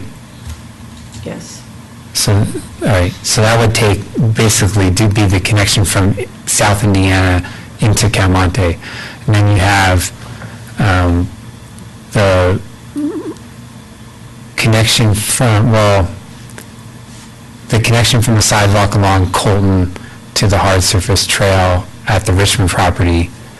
So that would be a soft trail again. Is that on the north side? That's on the north side, so that would kind of... Already a huge, there's just no social trail, I think, it might be there, so that would just be It's just making it... sidewalk now, or is there nothing?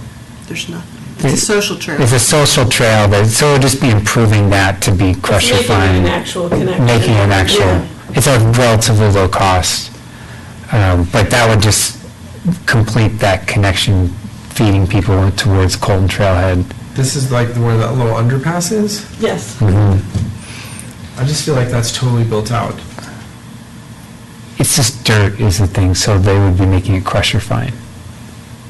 It's a $7,800. I mean, I might not have the right visual on what the issue is there too.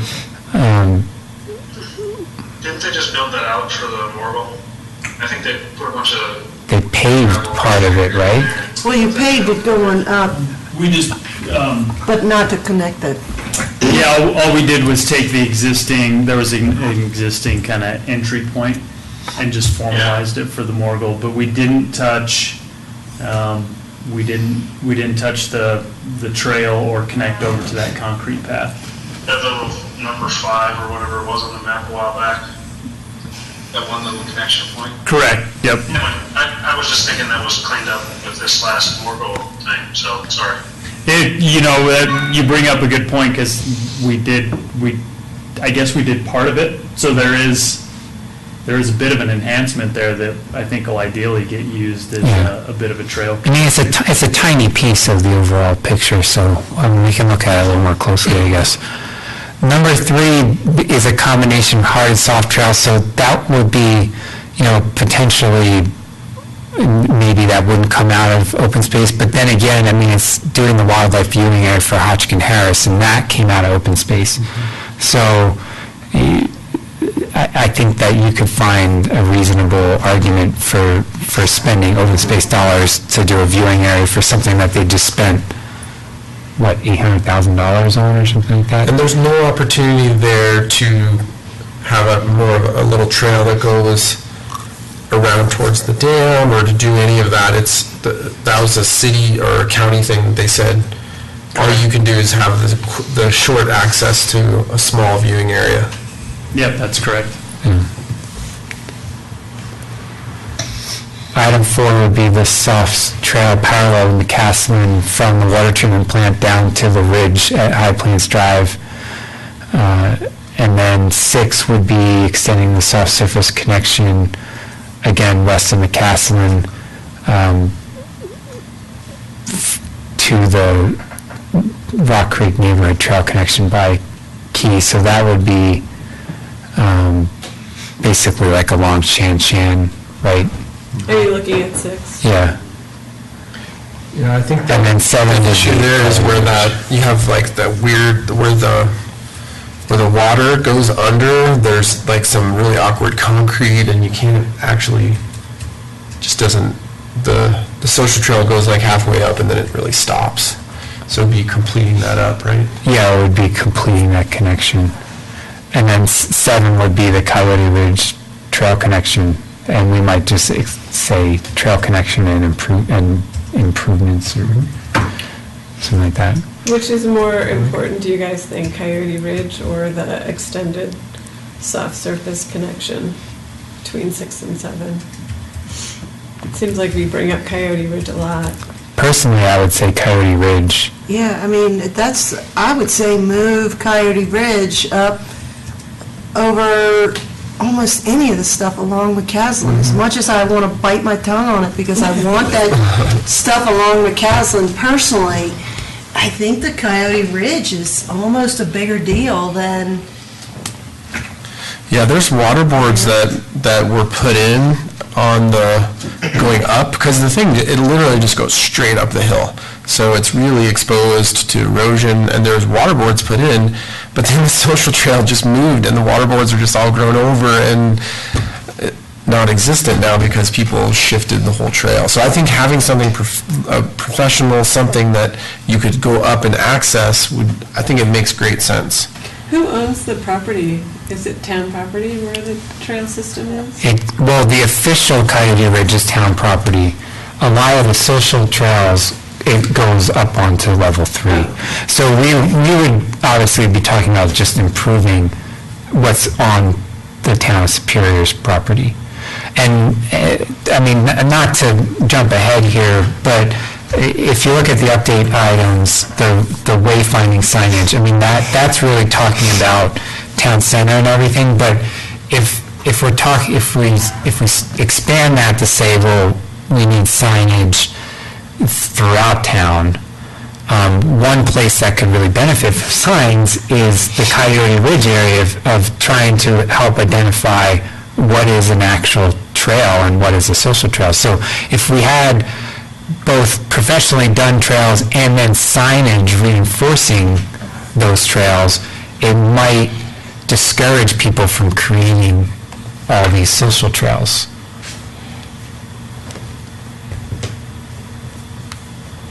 I think we move Coyote Ridge up. And I like the idea of the signage too, because it's just proliferating up there with craziness going on. And so if we could somehow communicate that, you know, this trail is maintained by the city of Superior, the rest of these trails, they're not. You know, you're kind of out there at your own risk, and technically level 3 could come in and throw you right off. You know, even though I love this plan when we put it together, I'd move Coyote Ridge up. I agree. So are we saying move Coyote Ridge up, but leave it as just the trail connection, or do we want to increase the scope of that, and therefore we'd have to increase the budget of it? I mean, if we want to expand, if we want to say, you know, expansion, maintenance, and signage of Coyote Ridge, we're probably talking about, what, doubling that budget or something like that? Can we go on a field trip? Well, I mean, certainly, I would say move it up in the priority scale, because if we think all that $200,000 is going to come our way, we probably ought to, like, go ahead and buy a bridge to Brooklyn or something, because we won't see all 200,000 of it. Of course I mean, not, yeah. you know, but to me, I mean, the more we talk about this, the more I think that that is a higher priority for our community than putting in this soft trail down along the trail down along McCaslin. You know, maybe I'm wrong. I really want that thing beside McCaslin, but that's me personally. I don't know that the rest of the community wants that so much, because they use all the other trails that we have. We don't have a good solution up on Coyote Ridge right now, and I think we should move it up, and we should consider whether we need to put some more money in that so that we put some appropriate signage up there. There's also the westernmost point, like it's almost at it's right at McCaslin, like where the wall is.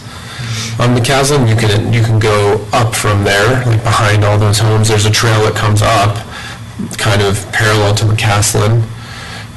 From that, whatever that entrance is, the western entrance up by El Dorado K8 that taps into McCaslin there, and you can walk and ride up there. And it's another entry point that probably needs it could really use some help because it's really steep. We need to... Is that our land? That's the thing. We need to review that a little more closely because I believe the majority of what you're talking about is social trails. Yeah, on level 3 property. Social trail, and I thought a while back, level 3 had a chain link barbed wire fence up there, but it's not there anymore. People have moved it. So you can get up there and go around that back trail. So we could only improve it, for what is on town property, but the majority of that corner up there by above, south of Snowmass, McCaslin, 128 Snowmass, the majority of that kind of wedge up there is actually level 3 and not town property. But the fence for that fence for level 3, like the part that needs the most help is ours. Okay. Like if you walk up there, you'll see you don't get to their fence until you're about halfway up. Okay. Field trip. Yeah. So maybe we move up Coyote Ridge and expand the scope of it to, I don't know what, but make some type of recommendation as far as, identifying and improving trails. What is that area called? I guess just north of 128 in the south part of Rock Creek. Yeah, I mean, we just refer to it as the kind of Coyote Ridge Mountain Bike area. We don't really have a formalized kind of name for it. I mean, if we were to do some of the things we're talking about, Patrick, what do you think it's going to do to that 23,500 and whatever that 552? Yeah, honestly, I think we probably have to bring in somebody who can guide us on what are the best ways to re-engineer trails, formalize social trails if we want, and almost do a little bit of a feasibility study, or at least have somebody kick us in the... I hate that word. I know. Karen's kind of mentioned it. We've done some really kind of ragtag water bars just to try to prevent erosion getting into the back of people's homes or on existing trails, but I really wouldn't have any idea without talking to a professional. So how do you come up with the 23,000? Is the 23,000 just square footage of adding soft trails? Correct. Okay. Well, again, we're not going to finalize the park improvements till next month, so we don't need to finalize this now. But spitball that maybe a little bit, Patrick. Do we bump Coyote Ridge up to 75,000 or something like that? And then we'll move it up on the list, and then we can finalize next month which other items we want to go along with it in our 2016 budget recommendation. Yeah, because we'd have to move it up on the chart too, right? Well, at this point, we're not going to change the 5-year trails plan, but we can realign our priorities for our 2016 budget recommendation. Okay. And we finalized the trails plan last month, so rather than amend that, I think last year, when they made the budget recommendation, they just said refer to the 5-year trails plan. We won't do that. We'll come up with an independent list of trails. We'll come up with our list for the parks, and we'll come up with our Purple Park Pavilion recommendation. So we'll have those 3 items when we finalize it next month. Okay. All right, so From there, we'll move on to item number 6, indoor space, discussion of possible next steps. As we know, we did the survey last year, and we can debate as to what that actually told us, as whether or not indoor space is a need of the town. But at this point, the next step really is the board going to pursue a 2016 ballot initiative to fund indoor space? So I'm looking at this as, does ProStack want to chime in here? Do we want to make a recommendation that the board pursue whether it's a feasibility study of a ballot question, or because we talked about that $50,000 that's in the budget this year for the pool study, if that's not going to be used for the pools, could it be used as a study on a ballot initiative instead for indoor space? So does ProStack want to dip our toe here and make a recommendation to the board that you pursue the feasibility of a ballot initiative on the 2016 budget for indoor space needs?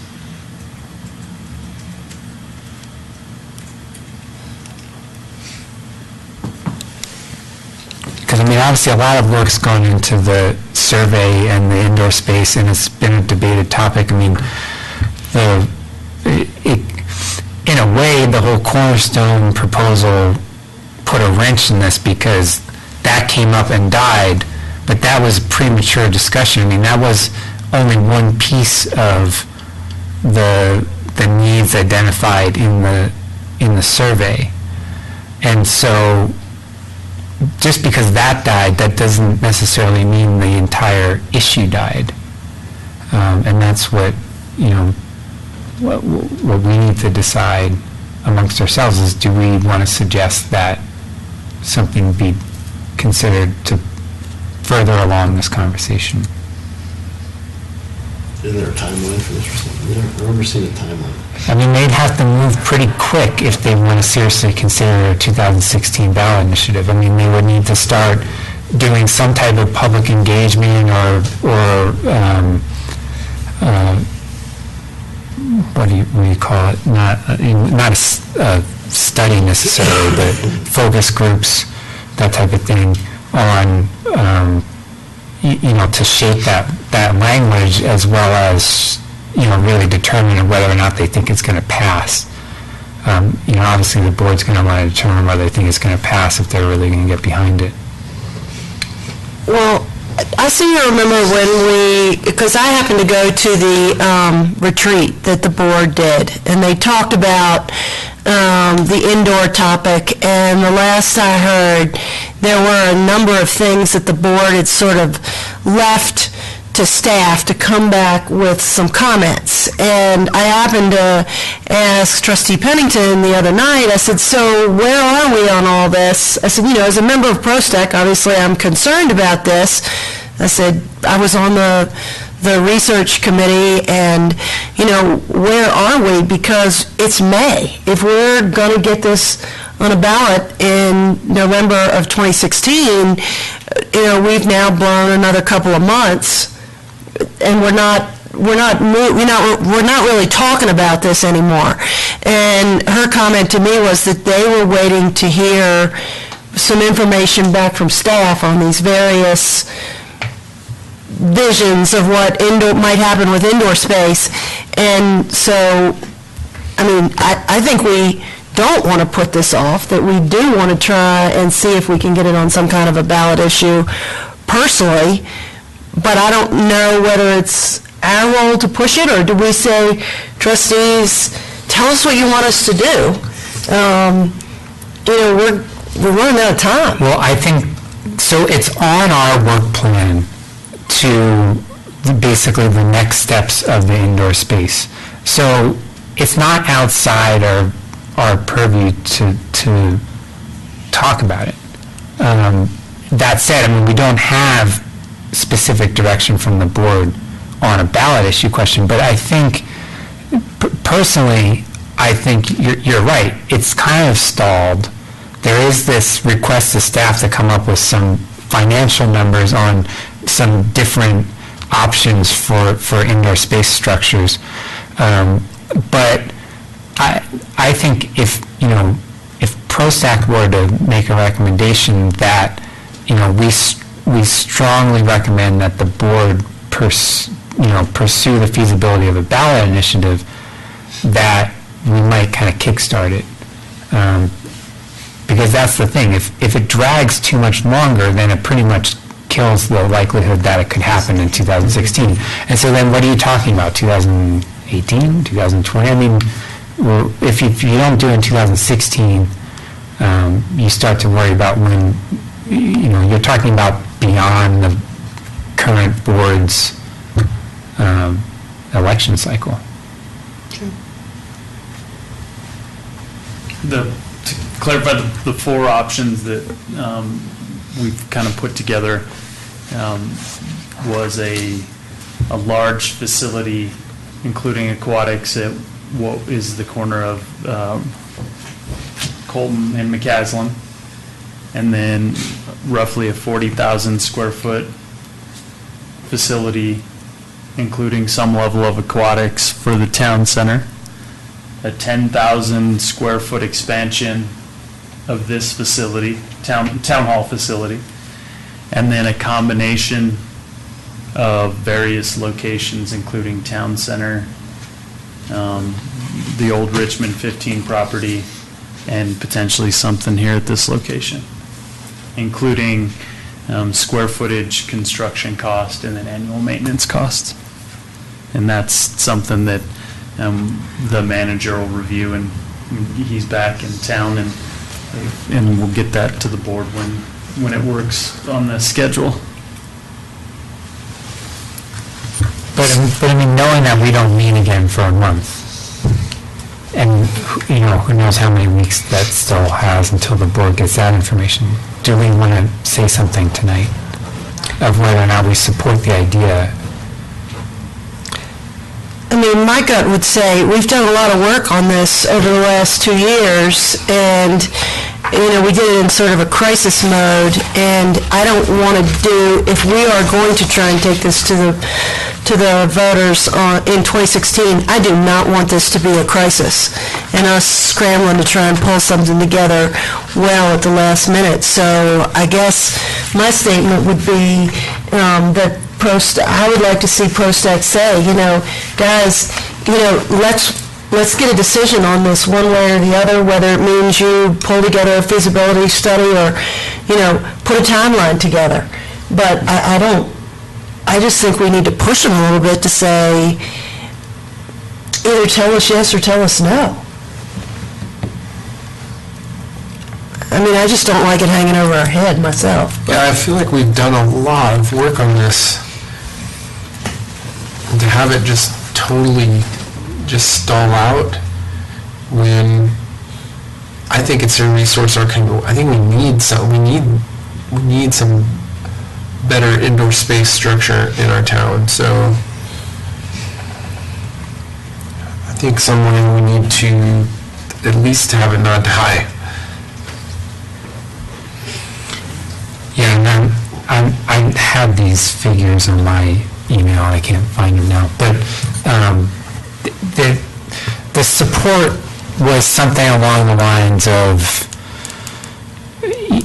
if I can't remember now what the actual numbers were for, it was, if you added a couple of the priorities together, you were in the 60% range or something for, people who wanted basically a rec center, pool, gymnasium, fitness equipment. And then when you looked at, of all the people who answered the survey, when they said, would you use the facility? It was something like 80%, 85% said they were very likely or likely to use it. And that included, the people that were currently using Lake Shore, Louisville, et cetera. So there was, you know, you can debate it, but there certainly seemed like there was support in the survey for a rec center, not just a community center, but a rec center. Enough so that it seems premature to say that it's not needed. I think that the board needs to seriously and quickly look at whether or not it needs to be a 2016 ballot initiative. So, I mean, if we just, I don't know if we want to make a motion saying ProStack strongly supports or strongly recommends that the board review the feasibility of a 2016 ballot initiative for, you know, an indoor community and recreation center. Just the one recommendation I would make towards this is that, to me, it's really premature to be talking about a ballot initiative and whether we approve it or not, because we still don't even know what the rec center should look like, or what should be in there, where it should be. So there's still a lot of work to be done on that. I like Sandy's idea of going back to the board, just requesting a timeline. We put it out November of 2016 and work your way back to critical dates that we need to have answers by these certain dates. One would be, okay, what is this community center going to look like, or this rec center? Two, where is it going to be? Because that was the original intent of that community survey, was first find out the need for the rec center, then find out where it could possibly be, and then come up with costs. So I don't even know if we've really accomplished any of those yet. I mean, we've got all this data that is, to me, it's really hard to understand and interpret because there's so much stuff there. So I think we're way ahead of ourselves to even think about ballot initiative. Personally, I think that we should have one, because I think that the town would like to see some kind of a rec center indoor space, but where that's going to be, what it's going to be, that's still the unknown. So I like the idea of just highly recommending a timeline coming back from November 16 if we are to do a ballot initiative. These are certain critical dates that have to be met. And just I was saying feasibility of a ballot initiative, so I completely agree with what you're saying. I'm not saying we recommend you do a ballot initiative, but the feasibility one. So the feasibility of one would be essentially exactly what you're saying. Determine the timeline, determine what an indoor space would look like, which would entail coming up with a budget. That would be all part of a feasibility process. I mean, I don't have a good sense personally of whether you could actually pull that off in 15 months. My gut tells me there ain't no way. But maybe government moves faster than nonprofit organizations do for major things like this. But I think the timeline, if you're saying, yes, we're going to target that, and the board actually putting together a timeline that says by this date we'd have to have a budget, you know, by this date we'd have to determine where we were going to do it, you know, or whatever the milestones would happen to be. I mean, because if you're going to put it on the ballot, don't you have to know by like May of next year? I think that you have to have the ballot language completed by the end of summer. Okay, so a little bit later than I thought it was. But I mean, that's a lot of work to be done in 14 months. And so that's why I guess what I would say is that, you know, ProStack strongly recommends to the board that if there is going to be consideration of a ballot initiative for fall of 2016, that a timeline be developed immediately. I mean, within the next 30 days, saying what has to be accomplished so that we can determine whether this is something that we can bite off, and then who's going to be responsible for the various tasks, because if ProStack's going to be biting any of this off, we need to know it too. I agree 100%, but I would also throw some such ases in there too. What is it going to look like? How many square feet? Where is it going to be? Costs, and so on and so on and so on. So I would put all that in there, but I agree with you, Yeah. that's what the board needs to hear. Yeah, amenities, cost, location. And maybe part of what they're waiting for is the information from town staff saying, okay, well, if we put part of it over here and part of it at town center, I mean, you know, my gut says that's the wrong path. I mean, that's the wrong path for what we're talking about here. But, you know, if that's what they're waiting for, is to get that information from staff, that needs to be in the timeline too, because, you know, Matt needs to get the message from the board that that's a critical component of what we're trying to move forward on. So, you know, and that may help him know what deadlines he's got to meet. So I'm just, I don't know, do you want me to make a motion of some kind? I don't know how exactly to do it. Can I ask a question? Do any of these options include library? Well, that would be a question of amenity. Of what's included in the center? I know, I understand, but we keep talking rec, and I want to know that if we're going to spend another $50,000 on feasibility, that library is also part of the discussion, that it's not dropped off. Sure, yeah, I mean, it was one of the top priorities out of the survey, and so what, community and rec center, so the community aspect might be a library. Yeah. So that's all part of what we're talking about as far as amenities. Yeah, so that whole thing, I struggle with that too, with the library, rec center, town hall, all that kind of stuff.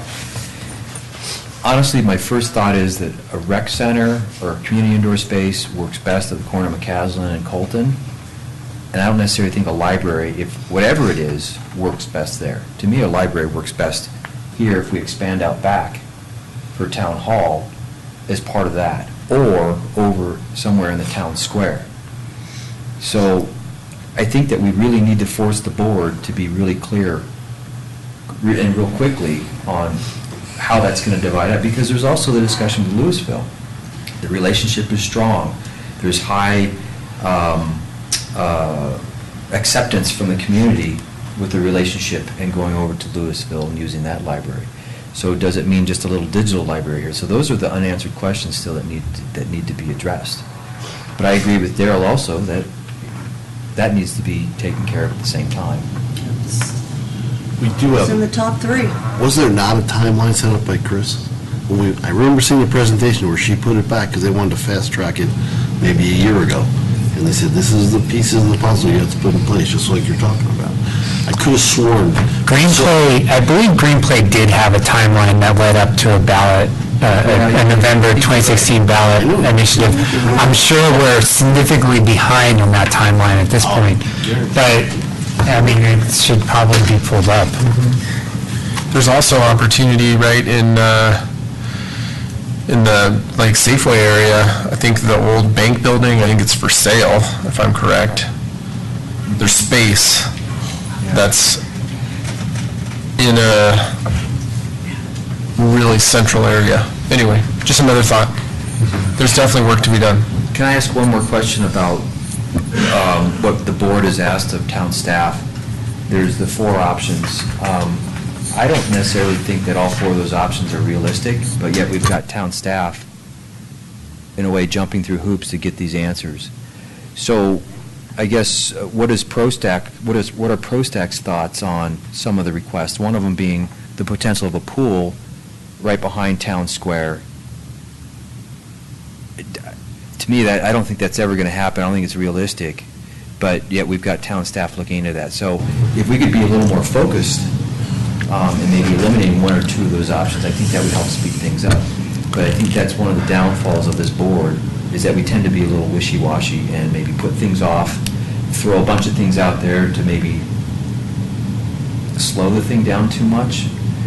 But in this case, I don't think we want to slow it down. I think that we have a timeline that we need to hit, and we can throw too many things in there that trip it up. Well, and I think the future potential of funding is a big question too. I mean, that's where we go to the ballot initiative. Are we going to tax ourselves? Are we, where's the funding coming from for any of these 4 options? Or, I mean, we've got got so many balls in the air, it's actually kind of hard to focus on. And there's the target. other side of that, you're right, we've got a ton of things happening. It's not a bad thing to say, we don't think there's time. We don't think there's time to have something in place by 2016. Let's focus on 2018. Certainly, that property on McCaslin Cove is not going anywhere, we own it. So that's another option to give us time. The funny thing is that when we first approved this budget for this study, we had plenty of time, right? And now look at this. Well, and fortunately, the stuff that happened at the retreat, Peter and I saw, but I think, generally, most people on ProStack aren't aware of any of those discussions. And, I sat in the meeting, and it felt to me like it was sort of scattering we had sort of narrowed down a little bit, and then we got all scattered again. So, but it is the board's purview to do those things. So, I don't know that it's necessarily our place to comment, because the trustees didn't ask us to comment on it. It was a retreat. And so, but I do feel like we need to focus, or let's just say, probably just realistically looking at what's it going to take to get this on the ballot for 2016. If it is going to be. If it's going to be on the ballot, what's it going to take? That may tell us right there, there's no way you could pull it off. Yeah. But the board are the people who would figure that out, not us. Well, I would again say, this project originated with ProStack. It was ProStack's project. And granted, you did a great job, you got the survey done, and moved everything onto the board. But it initiated with ProStack, and I think it's well within your purview to say, hey, this project started with us, we want to see it keep going.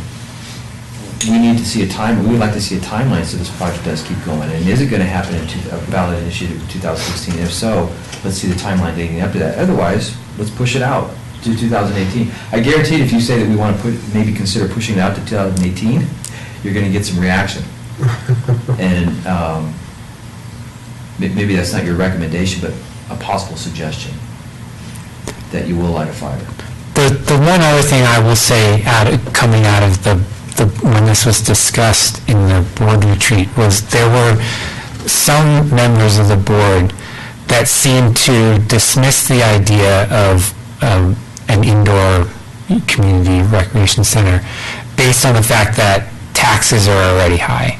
And I feel like that was a hasty presumption to just assume that the residents of Superior would not increase their taxes. That's the question here. Yeah.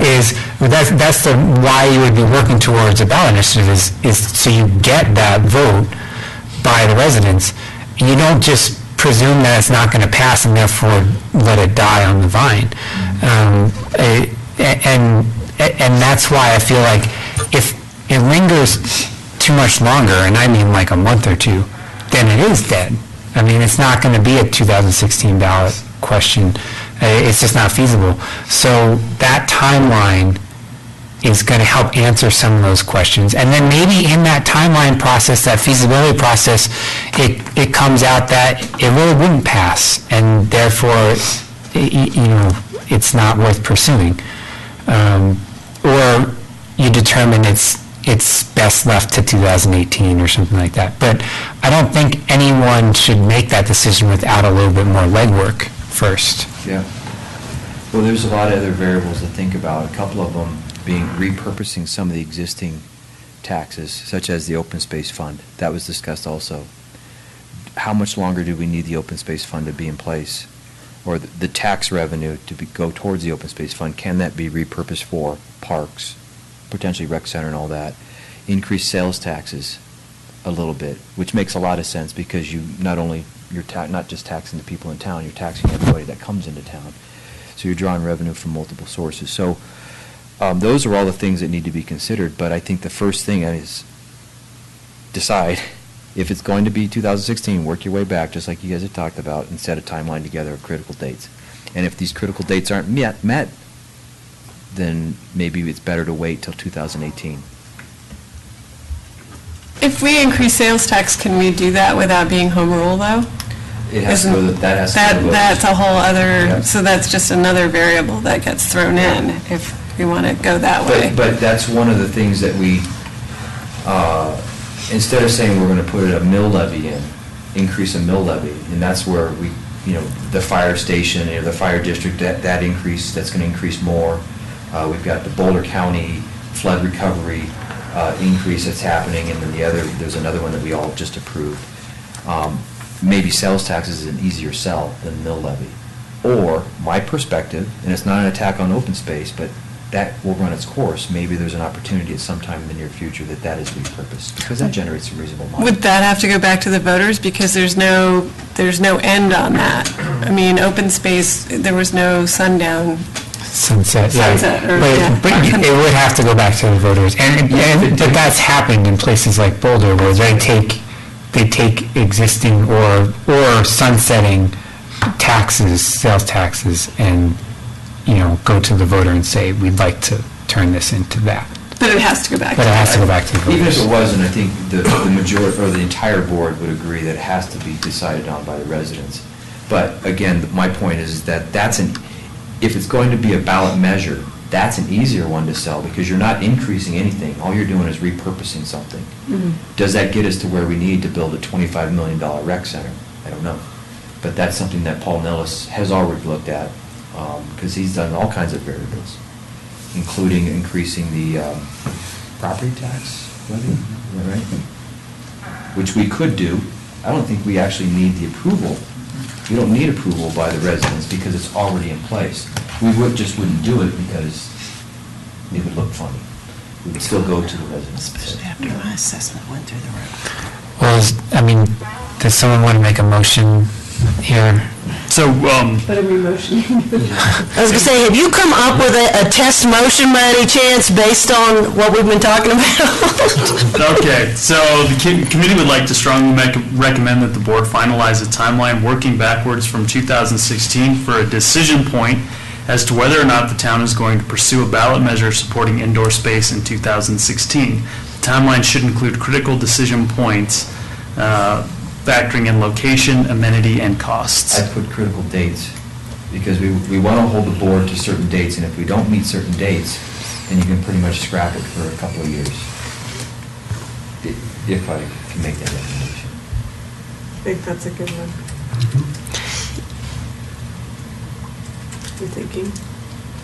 It feels like that was a little complicated.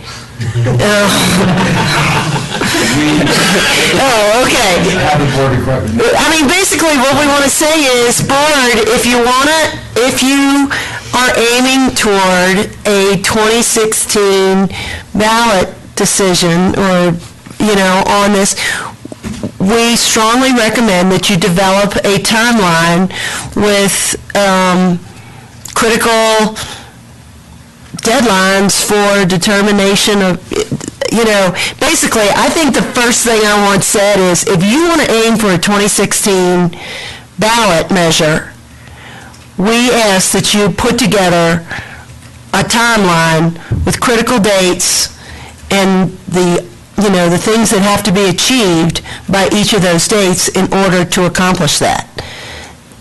And they got to do it like within the next 30 days, or... So, now how is the board going to hear about this? Well, we don't even know if it's it could be the next 6 months. We may have to have it done by, who knows? The key is we don't know. It's not we're not telling. Yeah, I'm just saying, they need to do it as quickly as possible, because there's no way you can... As needed. Yeah. And you've got professionals who know how to do this, so they know it's got to be done. Okay, if you don't have your initiative set up, I just don't want it to be, okay, we're going to lollygag around with this, and we're going to not get it ready till September, and then we are absolutely crunched, both as ProStack and as our staff, trying to figure out costs and how do we pay for it, and things that you just can't. Can we hear your recommendation again, Patrick? I think what we're getting at is we want the board to give this a realistic chance, a feasible chance of actually happening. If our hands get sat on for too much longer, then we can pretty much guarantee that it would not happen. And it wouldn't happen for no other reason than we waited too long. I mean, if it's not going to happen, it should happen because staff did their work based on the board's direction, and it was determined that there's not enough time, or whatever, that there's a reason why it doesn't happen in 2016, other than inaction. Well, I think whatever you guys put forward, and it's presented at Monday night's meeting in some way, it's going to cause some discussion at that point. Whether anyone else brings it up, if they don't, then I'll certainly bring it up that we really need to take action on this. ProStack is extremely concerned. So just whatever you say is going to start the ball. So I think it's good.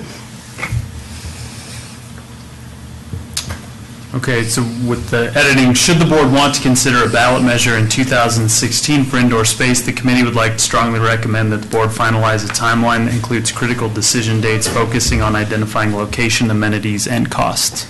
Among others. There's a lot of the things that need to Dude, that is good. And among others. But add the among others. But I think That's a motion, Sandy. that succinctly says what we need to Make say. the motion, Sandy. You It's all think? Make the motion. Go. So moved, just say so moved. So moved. With the and others. Second. Among others. Among others. Do we have a second? I'll second it. All right, Darrell seconds. All in favor? I'm in favor. Corey, do you like that one? He's asleep. He fell asleep. Just Wake up, Corey! Aye. Sure. Opposed? Motion passes unanimously. Are you ready to do that on Monday? It's actually Tuesday because of Memorial Day. Oh, it is Tuesday. Hopefully I can go, yeah. All right, so just one thing I want to add prior to the updates is, on the work plan for the first quarter was project teams, and we never established any. So just for everyone to think about, we can talk about this next month, but two things that I was thinking about whether or not we want to develop project teams on would be, one, Coyote Ridge, whether we want, or just in general, a mountain bike trail team to, look at options for improving, enhancing, expanding mountain bike trails in town. Right now, all it really is for single track is Coyote Ridge. So if there's anyone on ProStack that wants to lead that or be part of it, we can discuss that next month. The other one would be jumping down to the update item of the wayfinding signage that Patrick will talk about in a minute.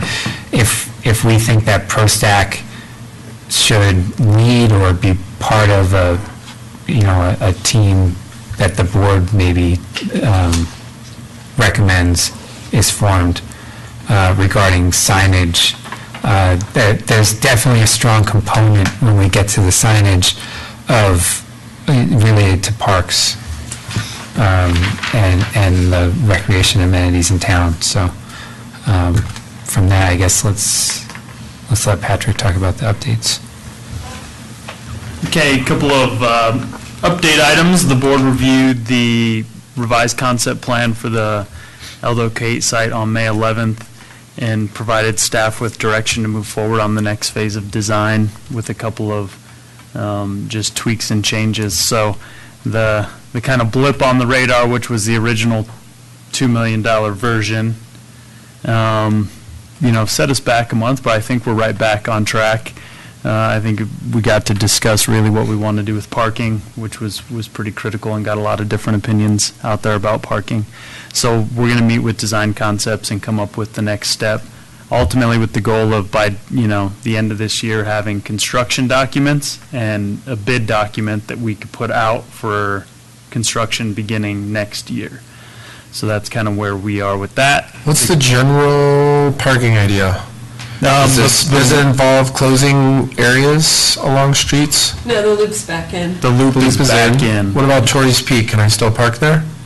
There was a lot of dialogue at the last meeting that parking's not, desired there. But I don't think we had By the residents? Right. Okay. I don't think there was any other dialogue much past public comment. There's no parking signs up there. Like currently, if I went up there, I could park. There's no parking signs down by the corner with Indiana at where that hillside kind of obstructs the view. Correct. As Peter mentioned, there's been some discussion about wayfinding signage as we are working with the US 36 bikeway. There is going to be some level of standardized signage along the corridor.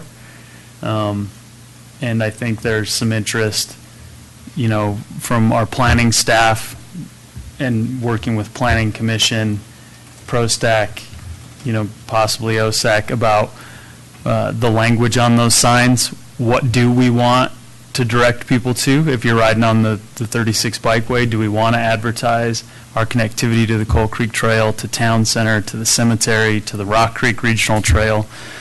So bringing ProStack into that conversation, since you guys have the knowledge on parks and trail use, what is the best way to communicate to the greater public who's going to be on the bikeway that we've got these fantastic things in town? Something that came up during the board retreat is, if the committees want to start to discuss items that weren't previously identified on their work plans, capturing those items in the notes and then coming back to the board. So this wayfinding project hadn't been identified on anybody's work plan, ProStack, OSAC, or Planning Commission. But it is a project that's come up. We are going to have some wayfinding, so it might be a good opportunity to have ProStack weigh in on what some signage looks like in town. And then the last item is the Hodgson Harris Reservoir. Maybe communicating with Boulder County to have a celebration recognizing the work that went into the Hodgson Harris Reservoir. It would be similar to the celebration that we had when we opened the Colton Trailhead, but it was a huge project. It's a great amenity for the town. The county put effort into it. The town put a lot of effort into it. So Peter had brought it to my attention about reaching out to the county. On email, they've been very receptive. They've put me in contact with kind of their community relations person. And I think there is some interest in at least, starting the dialogue for some kind of celebration for Hodgson Harris Reservoir. Yeah. Well, the hope would be that because if, Boulder County would approve it, if we had a celebration, they might actually let us, do a guided tour, walk out there and stuff. But if Boulder County approves of it, we'd probably also want to work closely with Saddlebrook. And then isn't Trails Day June 7th? Is that? Yeah. Yes. Yeah, absolutely. So They sorry just about that. So said that. Trails Day is this year on Sunday, which I believe you're correct, is the 7th at the Colton Trailhead. 9 to noon, I think it is. 9 to noon. We're integrating a few more kids' activities. The town's Youth Leadership Council is doing some activities. Hawk Quest will be back out. I believe the group from Rocky Mountain Rescue has given their final commitment to be out. We've worked pretty hard to revise our trail maps and provide more trail maps as well as some of just the good National Trails Day giveaway stuff. All right. With that, meeting adjourned. Nicely done. I was marking down where he was 5 minutes off schedule, 4 minutes off. You were right on the money. Yeah. Bye, Corey. Bye, Corey. Bye. So I liked it that the lights stayed off the whole time. So probably nobody can even see us on the report. It made me feel Well, it's kind of like the reverse of what it's supposed to be. Yeah, right. I mean, it's like the So, audience is Corey, supposed to be dark. when I finally figured out the camera, were you able to at least see that I tried to point it towards the screen? It's dark. All right.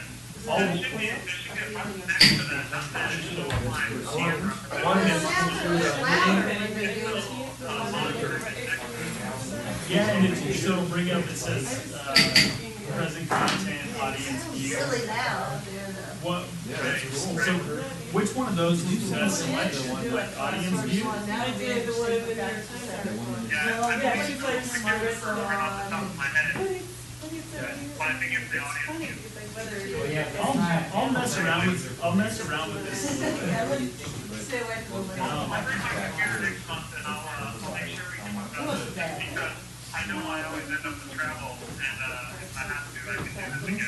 Yeah, and I may end up putting it on another iPad because I don't want me typing. Can you, is it really audible when I'm typing? Will that Is there a way to get in the way? have, you know, fun stuff like this?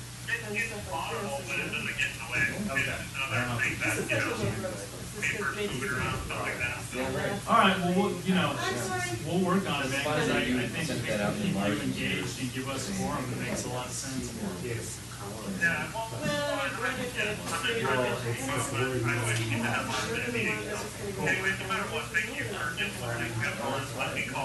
Yeah, man. You travel safe, coming back. I sent you some emails too with some pricing on some adult exercising. Well, yeah, I mean, I've still been I using saw- around everything.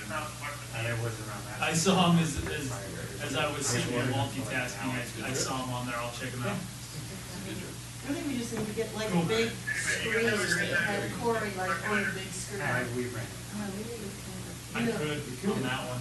I could have put him on that one. That would have been really funny. That would have been hilarious. I know. It's like old So and what do you think lady. of like the baseball thing that they got tomorrow? Depends on rating. So here's what we run into. Founders isn't such a huge deal, but we can't put an ATV out there because of the weight of the ATV. So that's kind of our judge. And then right now, we're having problems with the outfield grass. We're starting to get rot. So the running on the outfield grass, the grass is just coming up with it. But the kids don't really go out in the outfield that much. If we can drag the dirt without it clumping up on the nail mat, then we're good to go. Because they just, I mean, they miss 5, 6 years. Yeah, it's crazy. This weather is crazy. Is the T-ball? No, just baseball, just all baseball, I was getting, they played Monday night. I talked to some people, that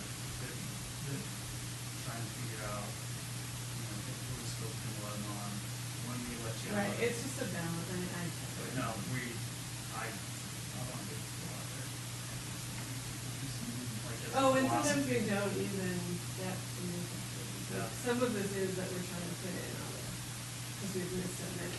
The best two tests I always tell people is if you can run along the first base path and get to first base without having the mud stick to your shoe, we'll normally let you play. Oh, okay. And then on the outfield, if you can stand at the low point in the outfield and not have water come up over the bottom part of your shoe, we'll let you play.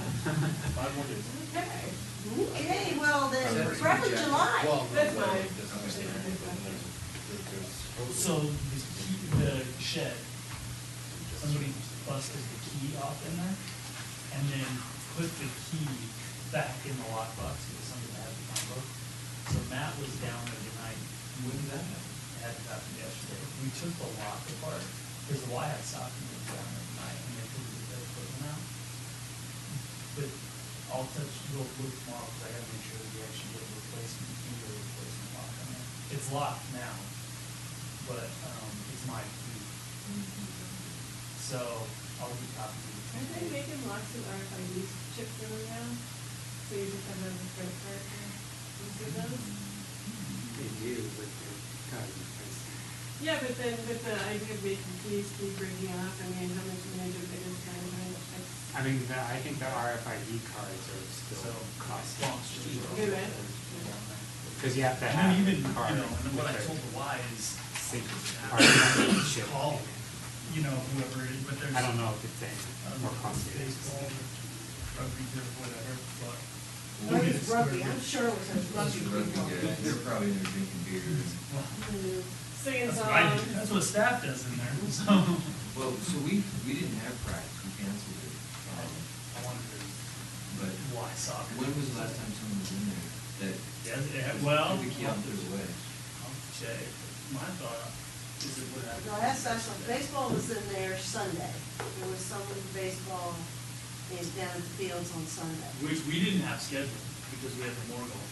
So I don't know who that was. Yeah, it was a team, whoever it Yeah, was. it was Now, I don't know what girls. buildings they were, no, it was guys. There were Yeah, guys. I know we had girls softball down there. No, there was boys, baseball, because I went down to look at the Morgul, you know, because I wanted to see the pro play, at least come around once, and I was taking my loop. So it was probably more than 30, but it was definitely boys, It was baseball. Monarch, because Jackson had practice, but they had it at 3 o'clock. Are you done with practice when you're practicing? Yeah. Yeah, so we had practice there on Monday. Did you guys decon that afternoon, right? Yes, oh yeah, they got drenched down. So craziest story from the Morgul is, you know, those race officials all ride on those BMW motorcycles. And those all belong to a company, right? So we're leaving after the race, we're all on 128, and everybody was like in a panic to get out of there because of the rain. And they didn't strap down one of those BMW motorcycles. Fell off. So they're like cruising down 128, and you just see this motorcycle like shoot off the side of the trailer, and it's just like, on 128. And all of us were in the eastbound lane, so it didn't like come into oncoming traffic. But we all thought like it was an accident initially. And we looked at this poor dude, he's obviously, it's his responsibility to strap those things down. He's looking at this motorcycle that was just skidding across 128. Oh, that's gonna be a big old insurance claim. And they did say, the guy, everybody was like, whatever, you know, just pick it up and let's get out of here because it's so wet. Yeah. But the guy's like, I think we got this, all this stuff covered. But it was, you know, the guy that won the Morgul this year, he blew everybody away. Well, So you know, he won by probably like 2 or 3 minutes, where normally it's a pack finish. Yeah. These guys, the team that won it and the guy that won it, and it was so cold at that point that everybody was in their cars and they'll listen to it on the police scanners. So all of a sudden, like right as it was finishing, 100 people ran out and watched it and then just turned around and ran back to their Yeah, cars. because when I was watching, I must have seen, I couldn't tell where it was when I was doing my walk, and I kept going, well, it can't be over. Where are they? And it took them so much longer to do the loop, but maybe it's because the other flights had finished or something.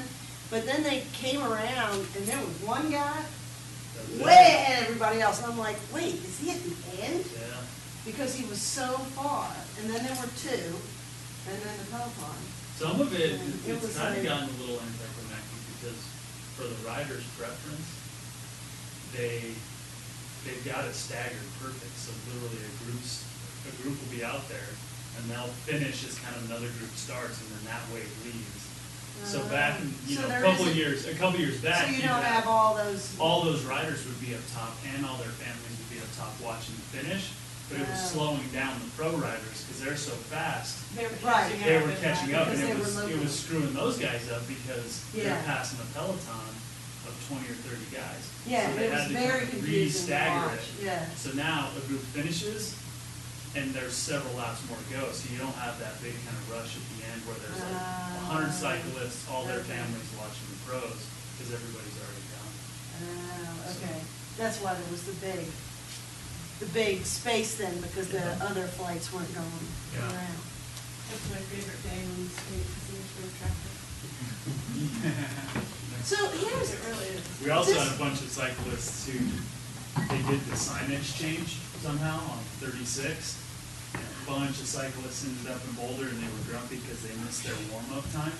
Like, you know how those guys will sit outside their cars and like, they all Yeah. wanna like spin for 45 Oh, minutes? yeah, the exit, I guess, is off So, down there. man, racers were like cruising into town just Curson 36, because they, you know, these guys are pretty regimented. Yeah. So they want 45 minutes of this, and then they take their Yeah. protein at this, and these guys are like stripping down, putting on stuff, grabbing their bikes and running to the Because they ended up all the way in Boulder. Because they and went turned ended up around in and Boulder. came back. Turn around and come back and with the Minnesota 36, that probably maybe more. Yeah. All right, good night, everyone. Who's coordinating the So Are you gonna be at the meeting JD Tuesday? Toy again. Yeah, maybe get you in contact with them. Why did she need it? I mean, last year. Yes. I'm also bad. We can, The good news is I've been there long enough now, I can make you a really good deal in the ends. nice. And then I'll get you in contact with it. Well, I have Katie. Same contact info, right? I've got it. I've got your stuff, if not, I'll just email you. Yeah, email me here, because if we can get Ready Ice anywhere, that would be here for free. Sweet. What is it? I work for Ready Ice. Ready, Aaron? What is it?